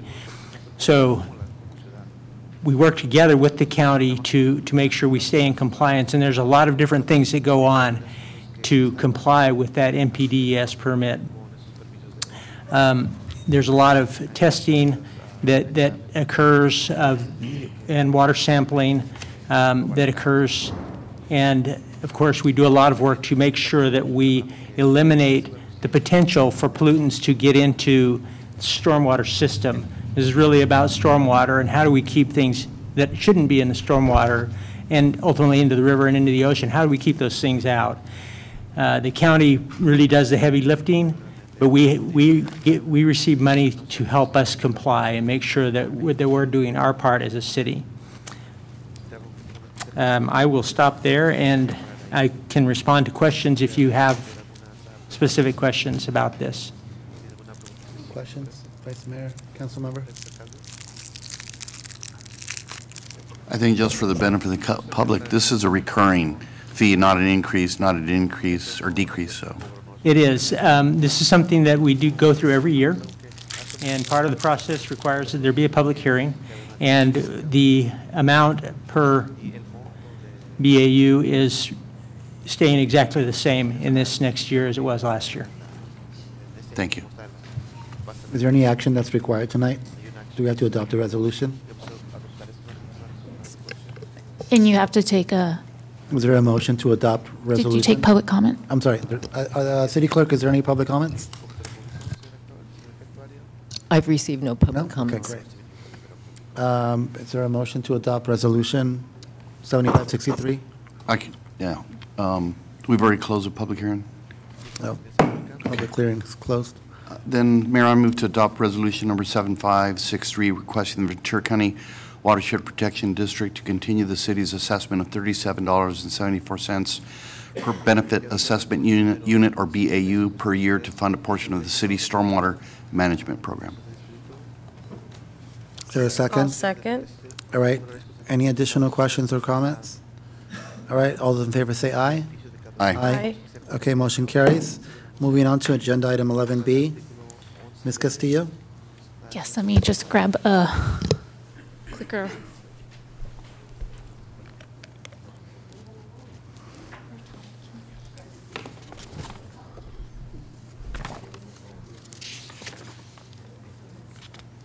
Thank you.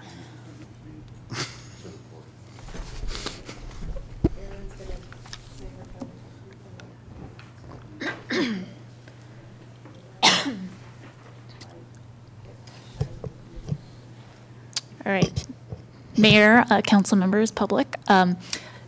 This is the third presentation you've had about our municipal code update. This is an endeavor that started some time ago. We'll go ahead and, oh, Julie, you'll have to.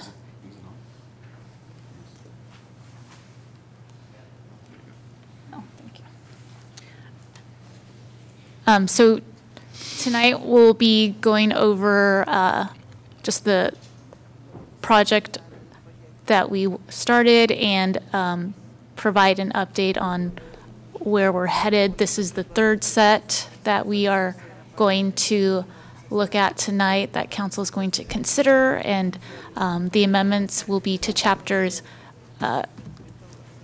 Development Code Chapters 1607, 1609, 1611, 16.21, and 16.27, and then we'll discuss next steps.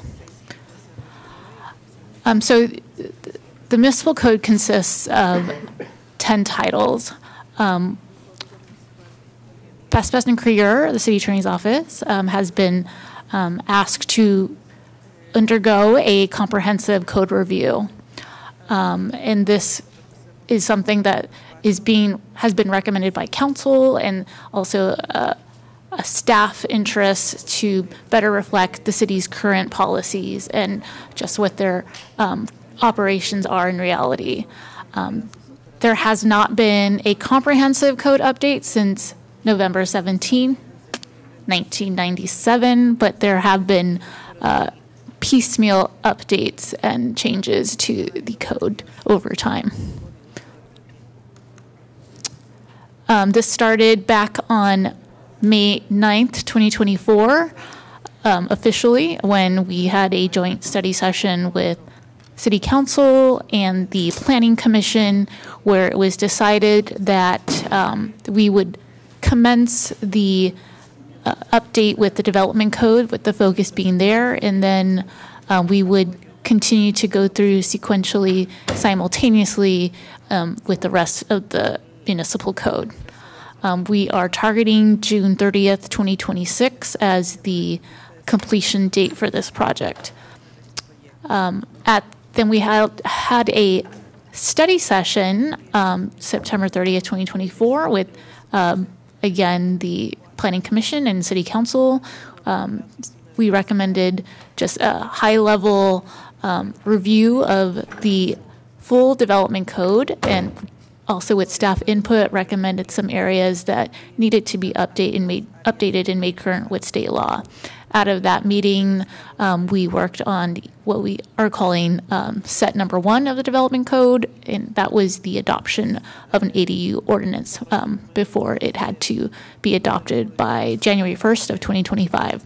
And that was done November 24th, 2024. And then most recently, Council adopted the second set of development code chapters, which you'll see there is 160, 16.01 through 16.05. And a lot of that is a really fundamental part of the development code, including definitions. So tonight we're looking at set number 3. Those are the amendments to 16.07, where we establish our zones, 1609, where we describe open space zones, 16.11, we describe the agricultural zone, and then 16.21, we describe industrial zones, and then 16.27 are airport zones. Generally, the changes are cleanups. We identified inconsistencies. We updated outdated language and corrected formatting errors. And as my co-presenter, planning manager, Tom Tarantino will do later today, he'll describe some updates we needed to make to conform to the general plan. So establishment of zones chapter, we renumbered it to 16.04. These chapters are really in a strange order, so we renumbered them so that they're more sequential and intuitive. In this chapter, we deleted the M1 zone. It's a manufacturing zone. And again, my colleague, Tom Tarantino, he will describe how this changed our zoning map. Chapter 1601, our open space zone, that was also renumbered, and we did some internal renumbering there as well. In industrial zones, there is some renumbering needed, and we eliminated mentions of 2 zones that do not belong in industrial zone, manufacturing and commercial light industrial. Those were removed. Airport zones, this is where Tom will go into much greater depth. We also did renumbering there, and we deleted a zone M-1 to conform with the general plan land use designations. We also did some replacement of titles to reflect what our current titles use today. So this is the wrong slide. So the next steps we'll be covering are development code set number 4, and you can read them there yourself, but there's a good number of zones and that we will be updating and working with staff on to give us input. Among those are historical property agreements, housing opportunity overlay zones, and general property development standards. We are tentatively planning this to go before the June 24th Planning Commission meeting, and then coming to council after the summer on August 6th for an ordinance introduction. And now I will turn it to Mr. Tarantino to talk about rezoning.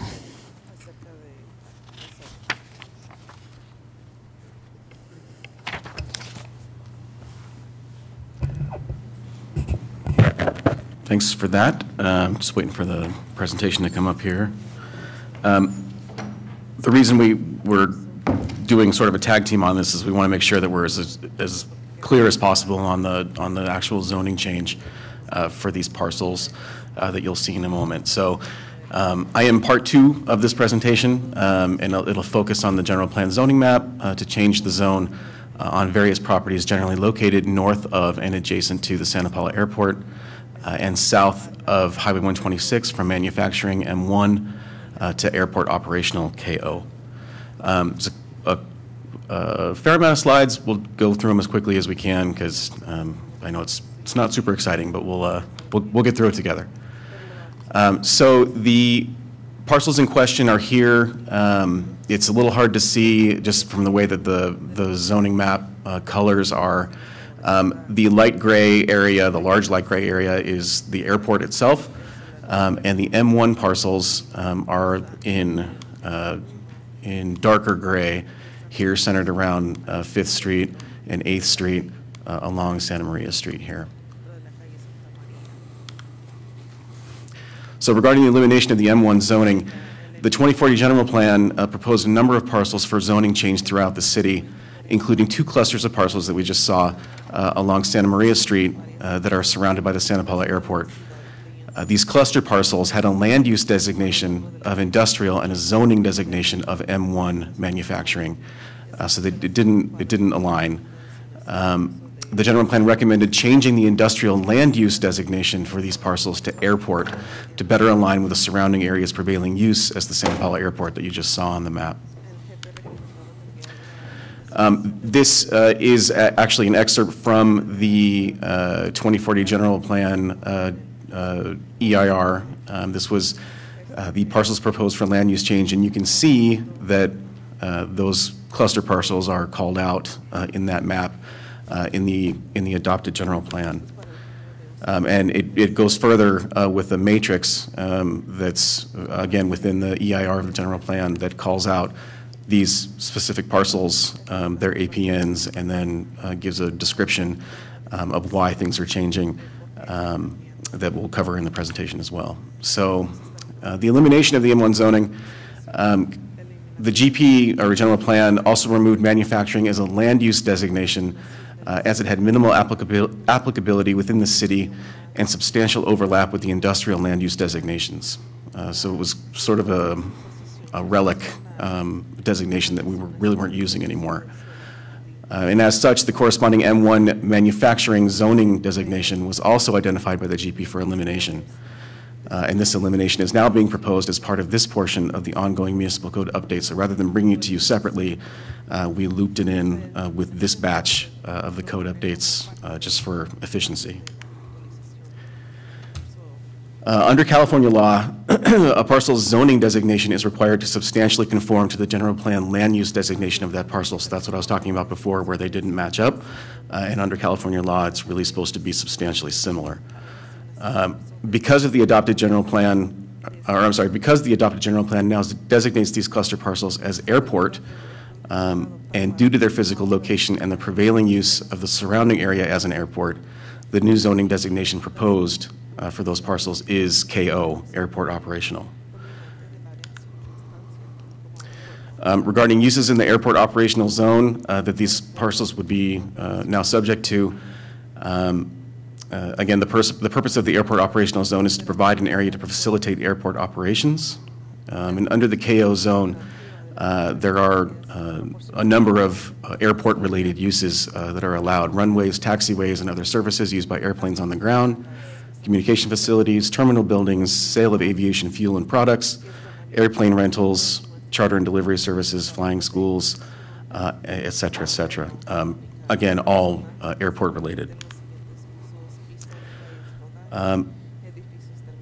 However, in addition to those permitted uses, the following uses may be permitted subject to a conditional use permit pursuant to Chapter 16.218, and that includes airplane sales, including equipment and supplies, service establishments for airport businesses like car rentals, restaurants, cafes, cafeterias, and taxi stands. And this section is italicized just because it's important.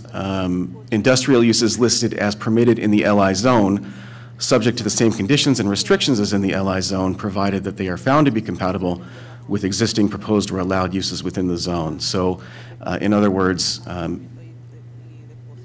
people who are, people who have these parcels could, in addition to the permitted uses in the KO zone and these stated conditional use permit uses, could also apply for a CUP for permitted uses in an LI zone as well. So there's a good deal of flexibility in the uses under this KO zoning.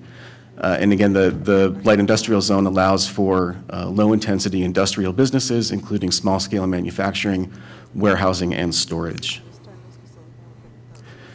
So this is the meat of it, really, is the effect on the existing businesses and uses that are on those parcels.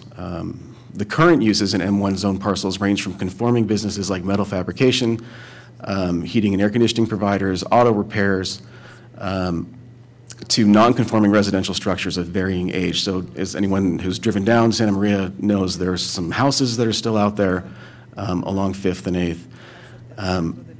Existing businesses would be grandfathered in and permitted to continue their current operations as legally non-conforming under the new KO zoning until a change occurs that increases the non-conformity.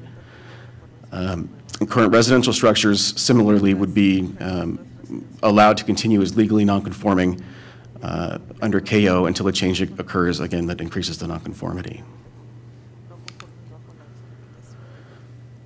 In general, any expansion of the footprint of an existing legally nonconforming structure would be considered an increase in nonconformity and thus not permitted. So, you know, a house wouldn't be able to build an addition on that house. A business that was not, you know, conforming to the allowable uses could not expand in size. In cases of damage or destruction due to an involuntary event, like a fire, a flood, an earthquake, act of God, which the insurance company usually says, in those cases, the existing legally nonconforming structures could be rebuilt by the existing property owner in the same form and footprint, and the grandfathered use could be continued. So basically, if your house burns down under this KO zoning, you could rebuild that house in the same footprint and form, and permitted, you'd be allowed to continue using it as a residence. You would not be allowed to alter it. It would have to be rebuilt in the same form and footprint. All other uses or development would need to comply with the KO zoning or obtain a conditional use permit as outlined in the KO zoning description. Sure. Thank you. So with the laws that we have now with ADUs, what I'm reading here is a non-conforming structure, if it's destroyed, could be rebuilt in the exact footprint, but yet you're not allowed to add a granny flat or ADU in the same property? That's correct, because it would be increasing the nonconformity. Does that make sense? Yes. Yeah. Anyway, it just seems odd that. Yeah, it's kind of a wrinkle in the way that it is, but because it's subject to KO and residential is not allowed technically in KO, largely for safety reasons. You know, it's the permanent residence or, you know, large gatherings, that kind of thing, is discouraged in an airport zone, obviously because a plane could crash. So the increase in the nonconformity by adding an ADU would, you know, not necessarily be in the best interest, you know, of those living there. All right. Yeah. Thank you. Mm-hmm. Regarding environmental CEQA, staff has determined these actions to be statutorily exempt under sections 15378, 15061B3, and 15168C2. And I'll just point out again on this one, it is within the scope of the program environmental impact report approved for the 2040 general plan update. Public notification ran in the Santa Paula Times on April 30th. Notice postcards were mailed to all property owners within a 300-foot radius of the affected parcels. That was for this meeting as well. It also went out for the Planning Commission meeting prior to this. Updated notice signs were placed at the corner of 5th and terminus of 8th Street. I got to know the butcher that's on the corner there, and he's a nice guy. He let me put the sign on his fence, so appreciate that. And the city did advertise, again, just to kind of refresh everyone's memory, the city advertised and held several public workshops on Main Street and at City Hall as part of the general plan and housing element update processes several years ago, where the proposed policies, including the parcels proposed for zoning change, that map we saw with them called out in pink, were extensively discussed, and public input was received and incorporated into those updates. So it was heavily vetted as part of the general plan update. The Planning Commission did approve Resolution 3866 at their regular meeting on April 22nd, recommending that this council adopt the ordinance being presented this evening. And should the ordinance be introduced this evening, it will return to the City Council on June 4th for approval on consent. So in addition to the recommended action you'll see on the next slide, the City Council does have available to it the following alternative options, which would be to introduce proposed ordinance 1345 with any amendments you want to make, or to not introduce proposed ordinance 1345 and direct staff to make substantive modifications requiring referral back to the Planning Commission. But we are recommending that we waive first reading, read by title only, and introduce ordinance number 1345. I won't read the whole thing to you, but that is our recommendation. And that's the presentation. And before you discuss, you have at your seats a red line with a few sets of technical corrections. We caught some typographical errors in the ordinance. So the red line you have in front of you only affects Chapter 1605, open space zones. Let's see. Chapter 1606, agricultural zone, and Chapter 1609, industrial zones. And the changes there are removing the commercial light industrial zones from the industrial zone chapter. Any mentions of those were removed, and formatting to the tables were done to correct the numbering to match with the new chapter numbering. So when you do introduce your motion, it would be to adopt this ordinance read by title only and finishing the description of the title with the amendments presented.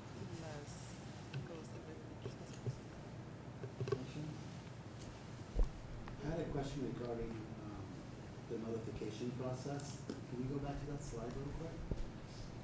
So we advertise in the paper, we post in the neighborhood.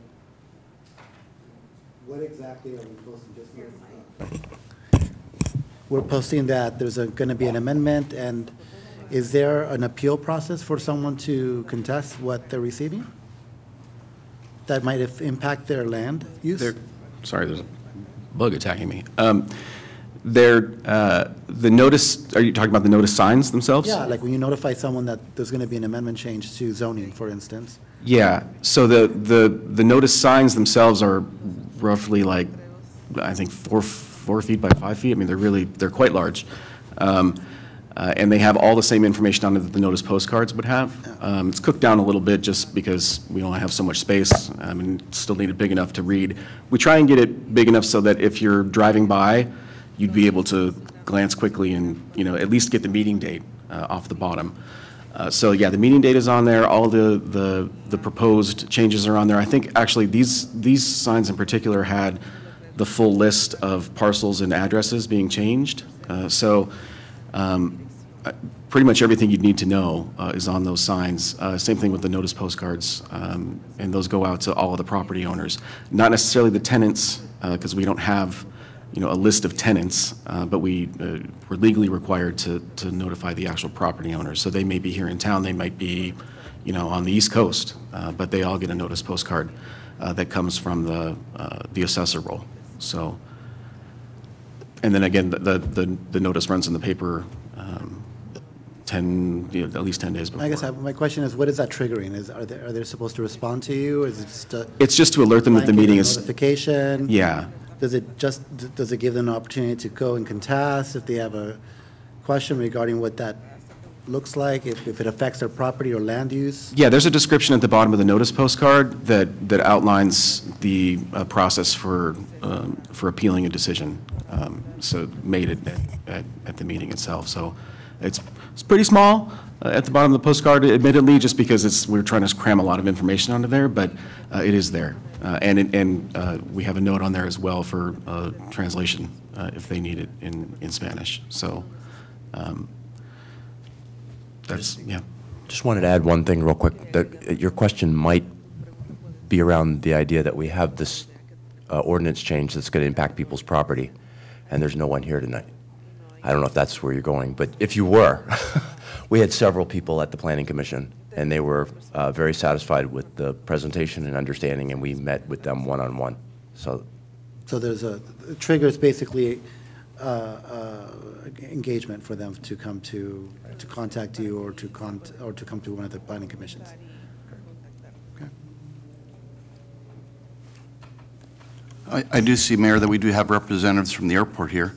I don't know if they're willing to speak or they're just here listening and see how it turns out. So.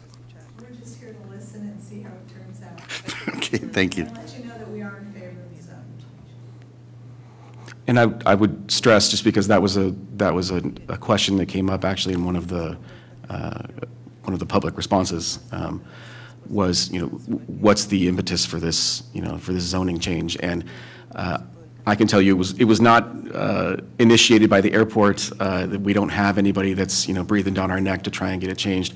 It really is just coming from the fact that our general plan needs to align with our zoning, and this is specifically called out in the general plan for alignment. So. Great. Yep. All right, is there a motion to waive the first reading with the amendments? I will, Mayor. I move to waive the first reading and read by title only and introduce ordinance number 1345 entitled An Ordinance Amending Chapter 16.7, 16.09, 16.11, 16.21, and 16.27 of the Santa Paula Municipal Code in order to correct inconsistencies, outdated language, and formatting, and the general plan zoning map to change the zone on various properties generally located north of and adjacent to the Santa Paula Airport and south of Highway 126 from manufacturing M1 to airport operational KO, and finding the actions to be statutorily exempt from CEQA, and that includes the amendments that were passed out and were the red line versions. Does that comply with? I will second that. Okay. Motion, second. Any additional comments or questions? Seeing none, all those in favor say aye. Aye. Aye. All right, motion carries. Thank you very much. We are going to move to item 12. All the exciting stuff.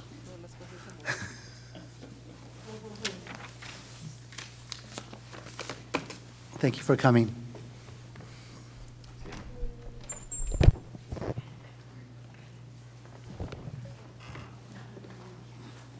Fiscal rep.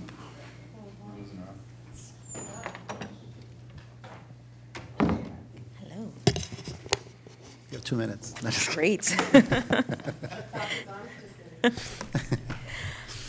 Well, this will be a fairly short report, not because it's not healthy in the amount of requests that are being made, but because all but maybe one item is something that things that you've already heard in the 2 prior quarters. As you know, we have been acutely aware, we were aware before the budget cycle even started, that revenues were not going to come in the way we expected. It was the second year in a row that one-time revenues were not materializing, whether it was due to delayed projects or changes in projects, but the money was just not coming in the way we were expecting it to. So we made a lot of cuts, some of which you'll see is being requested back now that some of that money has come in.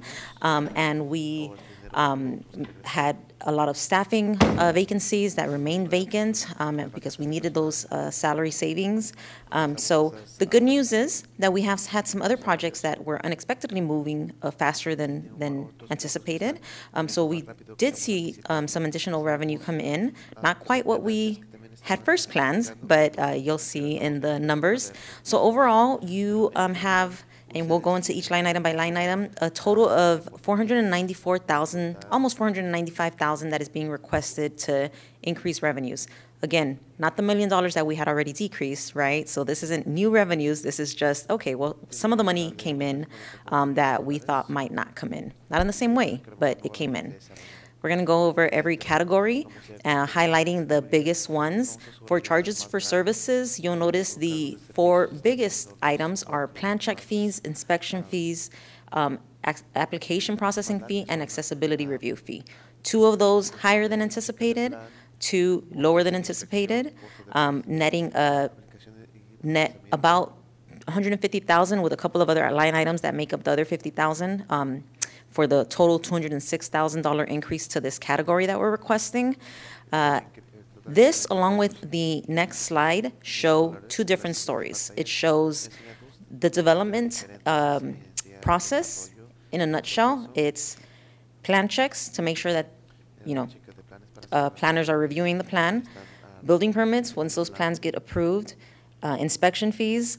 So there's a process, and when you see one that was expecting to come in, not come in, but then a different development comes in, starting at the top of the process, that's why you're seeing plan check fees higher than we anticipated. Didn't anticipate this development. The ones that we did anticipate didn't materialize, so that's why those 2 are going down. So that is, in a nutshell, why plan check and accessibility review are increased, and why inspection fees and the application processing fee are being decreased. One happened, one didn't. Likewise with building permits, that development did not materialize in the amount of time that we had anticipated or in the amounts that we had anticipated, none of which, again, is new information for you, but that does equal to a decrease in those categories of $340,000, $41,000. For intergovernmental revenues, it's a smaller amount for $80,000, but it is good news. For post reimbursements, we're not anticipating that to be the new post reimbursement levels for future years. This is actually a catch-up of prior years. We have our executive assistant, Allison, in the police department that has done a lot of work in submitting some post reimbursement requests. We have property tax payment in lieu. That was a one-time payment, a catch-up from a prior year from one of the locations for a total of $80,000. We have other revenue, miscellaneous, netting about $10,000 short. We anticipated that we would be issuing the CFD, the 4th CFD issuance this year. That hasn't happened. It will happen next year, but that does mean that the $20,000 that we anticipated for staff time reimbursement is not going to occur.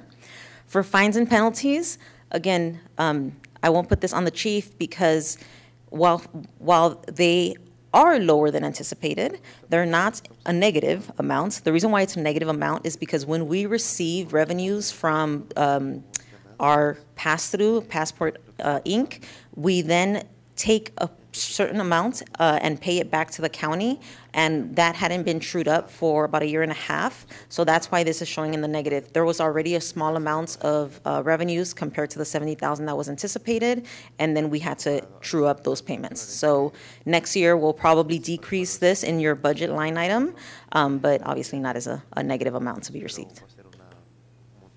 For property related, this is our good news. We continue to see increased property taxes in our regular or secured taxes, and we continue to see increases in the property tax in lieu of MVLF. Again, I won't beat a dead horse because we talked about this in the past. We budgeted these numbers 2 years ago, almost exactly, in May of 2023, and we had a hefty increase of about 5%. The MVLF, property tax in lieu of MVLF, has actually been materializing at 9 to 11% year over year. So it's just coming in much higher than we could have anticipated, especially based on the historical. Transient occupancy tax, we are seeing, again, a decrease in that due to the type of stays that were occurring, in particular at a couple of the hotels that is no longer occurring. So that has decreased our transient occupancy tax. It hasn't decreased it to a lower level than what we received in the past. In the past, we have budgeted $140,000, but that increase in those stays was offsetting some closures of other hotels. So now we're getting back down to our expected level without those other hotels, if that makes sense. Franchise fees, again, this is not new or increased money. This is money that is going to be used essentially to offset the 206 expenses, the stormwater expenses. Instead, we will be truing that up because that fund is in the negative, but instead of having the AB 939 revenue budgeted there, which it will be again next year, it has been budgeted here, so we're going to go ahead and true that up for the last quarter's payment from Athens.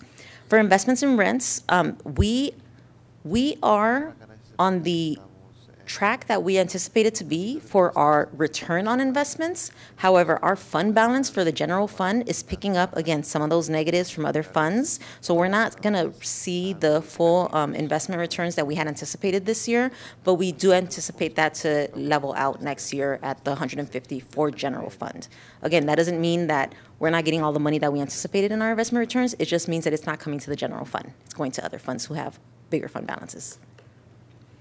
Just a reminder that we do not have any information related to Measure R yet, not even the April or May advances. Our first true-up will be in August of 2025, and that's when we'll see the full true amounts that were realized, but we do anticipate it to be about $1 million based on our Measure T revenue for the quarter.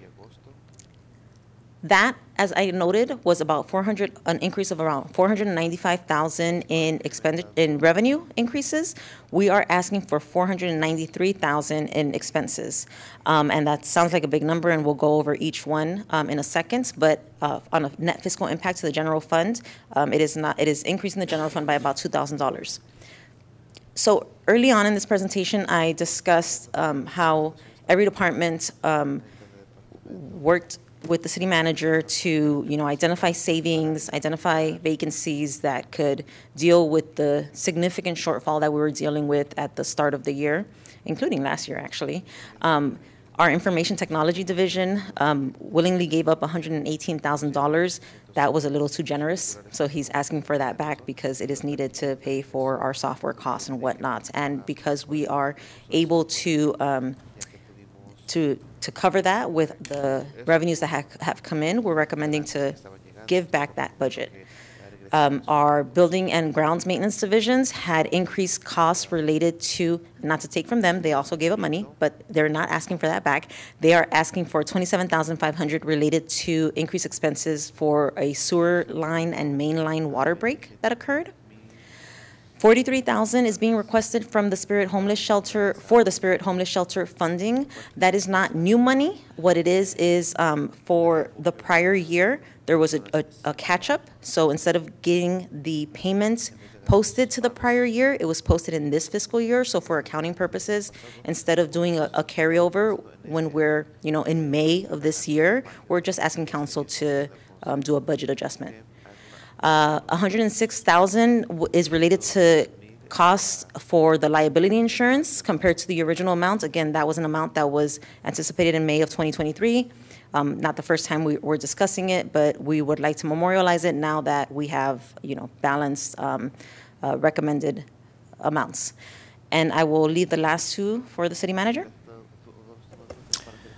Gladly. The request for the $16,000 in professional services is to allow us to begin preparation for an employee survey that we're hoping to conduct this summer, as well as some work we've been doing with some consultants on continuity planning, kind of succession planning for the organization. We also had not appropriately budgeted for the State of the City event, which will be next month, because traditionally that's been shared with the chamber, but ever since the California Attorney General, I think it was, said that that needs to be a public meeting, it needs to be free to the public, we're going to do our event separately. So there's some costs associated with that. And then the final line item there is to cover legal expenses. We have seen, as we reported at mid-year and asked the council to make an adjustment of $50,000, we've seen a tremendous increase in our overall legal expenses. A lot of this is because of public records requests They've been really overwhelming this year, and we've needed a lot of help in meeting those requests. Some of it's related to litigation. Council's aware of a couple of cases against the city that have taken up city costs, not just covered by our JPIA, and some of that relates, in fact, to the PRA requests. And also, we've had some personnel issues through some appeals by a couple of former employees. And so, unfortunately, those budgets are going well over budget. But we're requesting monies be set aside so that we can cover that. And that will take us through the end of the year. It sounds like a lot, but we're behind a few months. And like Dan said, we're already getting close to our budget, so we're asking for the full amount to be sure that we're good through the rest of the year. That is it for the general fund. We only have one item for other funds, and that is the ABC grant fund. We've actually already submitted the fund. We have already been approved, and we have a check for $13,567. So we would like the budget and the revenue and expenditure budget so that we could code both the expenses that were taken out of the general fund and the revenue that has been received. That is my presentation. If you have any questions. Questions? I just want to wrap my head around this piece of this. So we basically had some cuts that we made earlier in the year, and we're basically trying to make amendments so that we could bring back some of those costs, right? Yes. And well, sorry. Can you go to the slide that has the breakdown of expenses? Sure. And it's maybe easier to go this way. So right now, there's a request being made of all these items that would go through spending this money all the way through June 30th. Correct. Which is a month and a half. And the total amount is about 400,000. Almost 5. Almost 500,000, right? And let's just go, 118,000 is being asked back because there was cuts to IT, right? The grounds maintenance stuff, obviously that's something got damaged and we needed to make an investment, a quick move, right? And so spending that money. Explain to me again the Spirit of Santa Paula. Sure. So you had money allocated last year for Spirit of Santa Paula. If we had paid on time, that money would have been spent in that year. We did not pay it on time, and we did not do a carryover request on time. So the money's there. It is called out for something specifically, and the city manager has the authority to carry over special carryover requests. But for transparency purposes, to do a carryover on May 20th, I thought I was more comfortable presenting it to council to do a budget adjustment.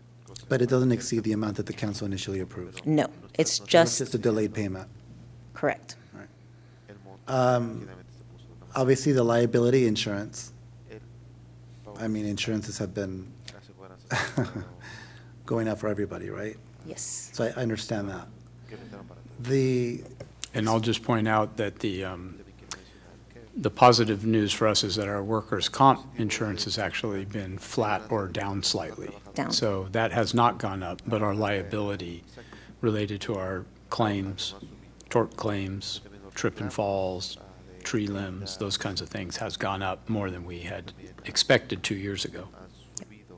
And was it the last meeting that we were talking about the fact that we didn't know how many claims the city had been put in? So obviously, I think there was, like 70 or something, wasn't the number around there in terms of claims? And I think that's something that we wanted to know because obviously that ties into priorities. If we have a lot of people putting in claims for, let's say, car repair on Harvard Boulevard, but now Harvard Boulevard is done, or a sidewalk or whatever it might be. So again, that's tied in, I guess we can measure a bit the increase tied to the liabilities of what we've experienced in just in historical Well, and the other challenges are Joint Powers Insurance Authority only gives us annual cost estimates. So when you're doing a 2-year budget, the risk is missing the mark a little bit on the second year, up or down. And in this case, this went up, and we've already been given the quotes for next year. It's going up again. But at least we'll budget properly for the first of the next 2 years, and hopefully the second of the next 2 years. And again, I think we as a council want to know how we're trending in terms of the liability claims that are being put in by our residents.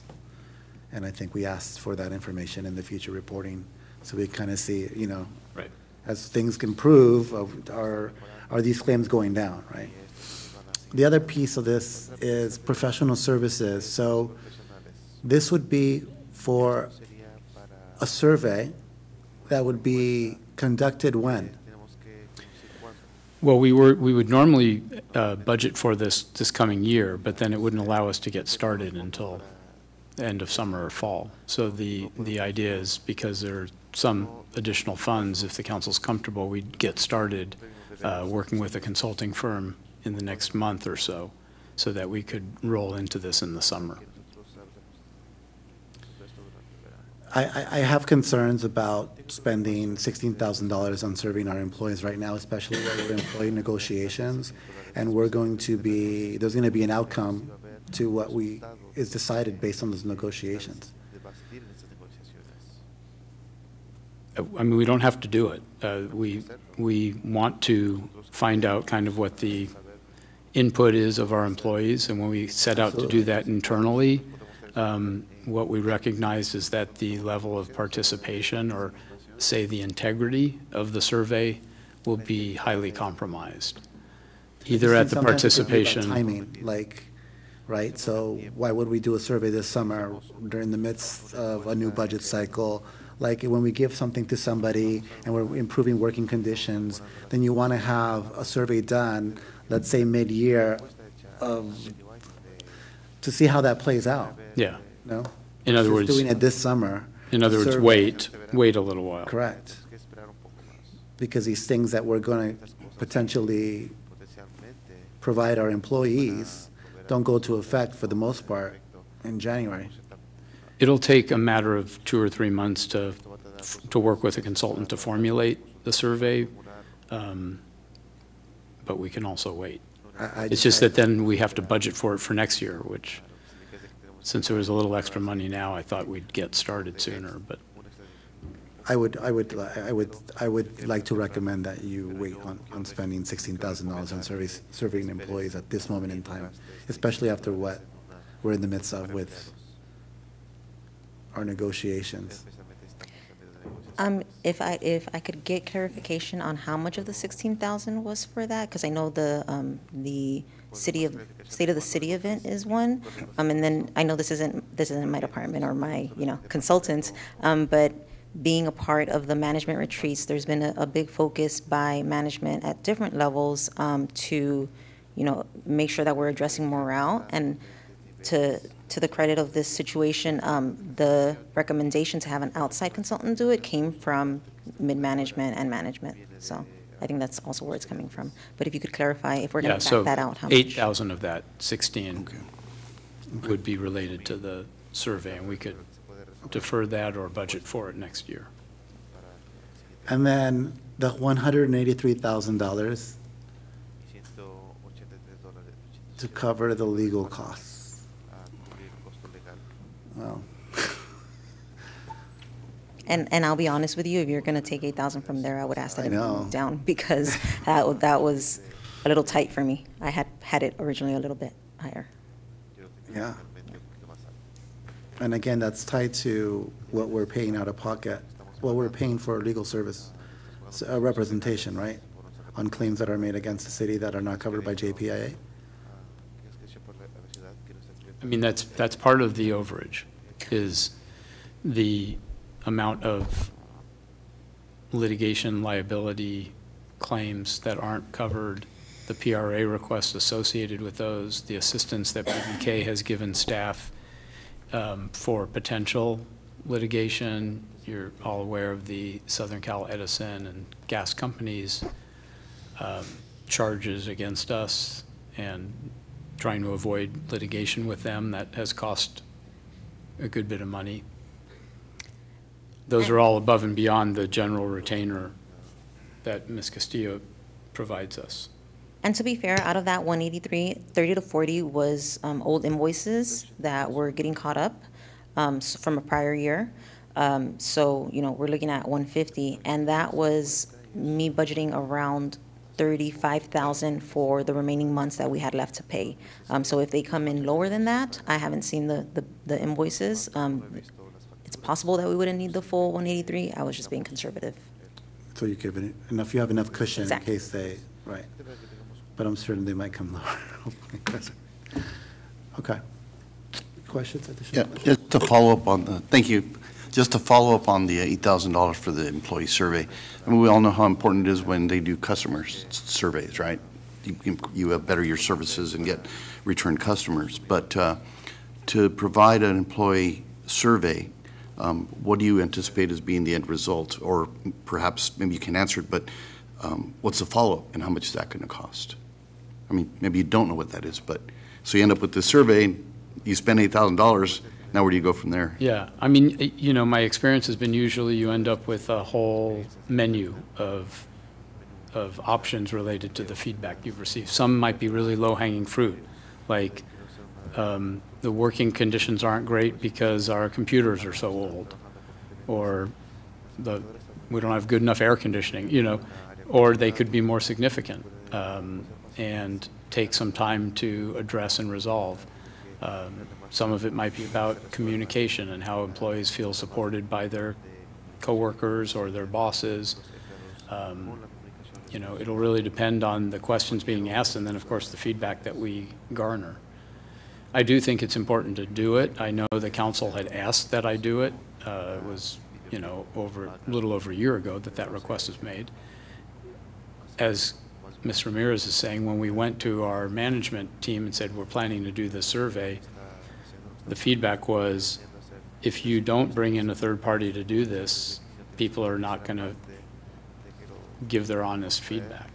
And they're either not going to participate or they're going to tell management what they think management wants to hear. So it's not authentic. So it's a cost I'm willing to just forego entirely if council's comfortable that we just either don't do it or we go back to trying to do it internally. Because it is a good chunk of money. It's not just the 8,000, that would pay for half of it. It's probably around 16 to 18,000 total. And then, like you said, there might be some implementation-related costs. It's hard to know. Well, if I can add, that, you know, having been an employee here, yeah, there are some things that cost and some things that don't. And if you could do this survey and fix the things that don't cost anything and improve employee morale, that's very beneficial. But the other thing, it would reveal those things that maybe we're deficient in or we need, and maybe that could be a budget item for next year, but we need to identify what those are. So actually, I'm thinking maybe we should do it since it's not going to cost that much. And maybe, perhaps, try an in-house first before, I mean, you can always try it with your, you know, supervisors, department heads doing the survey and doing it as anonymously as possible, because that's where you run into the glitch when they don't know if, you know, they're going to get called up for pointing things out. So. Right. So. There's a difference in a survey when it's the air conditioner doesn't work, I don't have enough pens, my computer's old. Those are gonna be things that you can identify pretty quickly by doing an internal survey. What you can't get from an internal survey, going back to the confidentiality piece, is the individual's assessment of the culture at work. Right. And I think we should do something initially, right, that can be internal to determine workplace needs. But the more cultural piece, identifying what the cultural issues are, the work culture, right, can be something that could be done maybe next year in January. Because the way things operate in government, what I'm noticing, and I'm new to this, is that there's a cycle for everything, right? So July 1st is our budget. I think there's a lot of good intent of what's going on with council in wanting to create and improve work conditions and employee morale. And I think when things happen, whatever the labor negotiation outcomes are, then you got to let that sit for a minute, and then you assess it to see if that made any difference on the culture. Does that make sense? No, it's a really good point. And I think what I hear you saying is you would support doing this. It's about the timing and allowing us to get through this, like you said, the cycle of things, right? Get through the summer. Don't be so eager to start this summer. Correct. And so either leave the initiation of this portion in there or budget for it next year, but look to do it like over the winter months after things have settled down. Correct. And the results of the survey, what happens to that survey results? I think that's what the vice mayor is saying, right? Does it I don't have come a to crystal council? ball. Does it come to your performance evaluation? Where does it go? Right. Who is it shared with, right? Because it might be there might be information in there. The whole point of the confidentiality is for people to be honest, right? And then who's going to get to make that determination on what changes are going to be addressed? I mean, presumably it would be the executive management that would take this seriously, take it to heart, and help make those cultural shifts. But it's not something that there's, I can't sit here and say there's a recipe for that, right? It has to be responsive to what the feedback is. I was in a couple cities ago, and the real key when I got there was they didn't feel that the city manager's office communicated with them. So just like we've done here, we started the Take 5 newsletter so that employees would come to work the next day and they'd have a summary of the council meeting and the council action. They didn't have to wait to read about it in the newspaper, or hear about it on the street. So, some of those can be easy fixes. Sure. Some of them are more, like you said, more cultural. Okay. Is council comfortable with the 8,000 going back towards legal to make that 191,754? Say that one more time, sorry. The 8,000 that you're reducing the professional services for city manager, are you comfortable putting that towards additional legal so that legal's 191,754? I would. Okay. That's where our biggest challenge is. Thank you. Great. When you make your recommendation and include the fiscal adjustments, if you could just say with the change of 8,000. Any additional comments regarding the report? We'll be right back before you in a few weeks with budget, so we'll start all over again. If we could just approve the budget allocations. Is there a motion to approve? I move to approve the budget allocations noted in the fiscal impact section with the allocation of the $8,000 for professional services to the city manager's department. Is there a second? I'll second. All right, any further discussion or comments?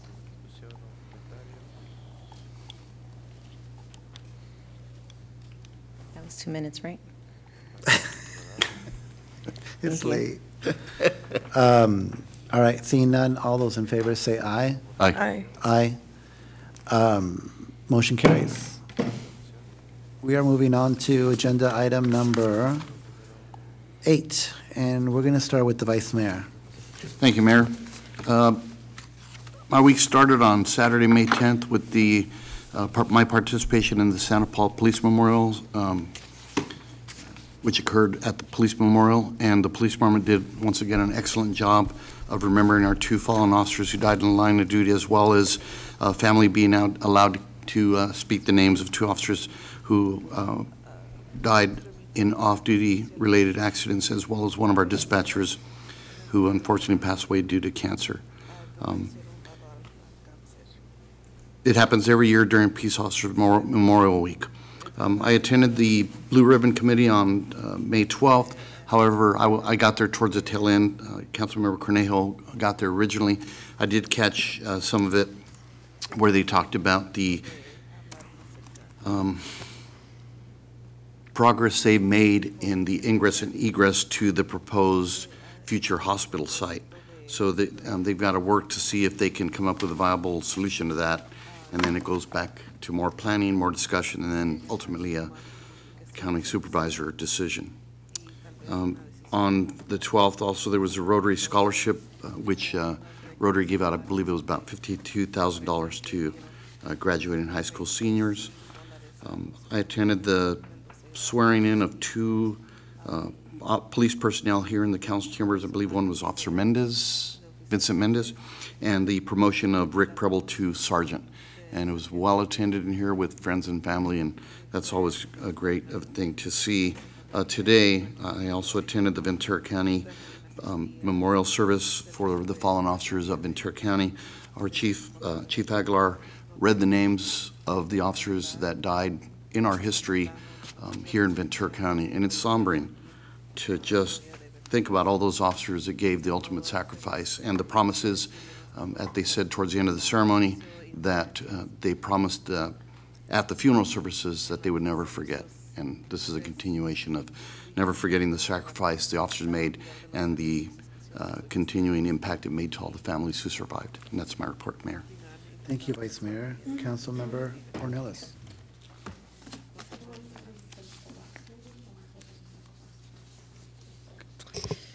I wasn't here at the last meeting. I hurt my knee. So since the last meeting, I haven't done much, but I did attend the sports park grand opening and Dia de la Mujer here at Veterans Park. Both were well attended.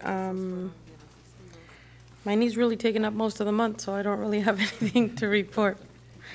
Thank you. Thank you, Council Member. I gave my written report after each quarter, so we're still in the midst of second quarter. But I will just make 2 quick announcements. The first one is that, we're going to have a lot of visitors this weekend as the Santo Niño de Atocha comes back to visit us at Our Lady of Guadalupe Church, starting procession at Piedras Park. It's going to take place on Saturday. The procession starts at noon. And so there'll be a lot of activity around Our Lady of Guadalupe Church.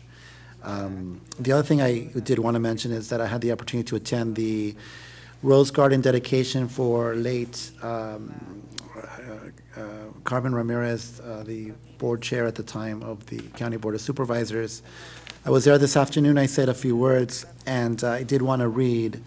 There was an unveiling of a monument in her dedication in a rose garden in between the Hall of Justice and the Hall of Administration.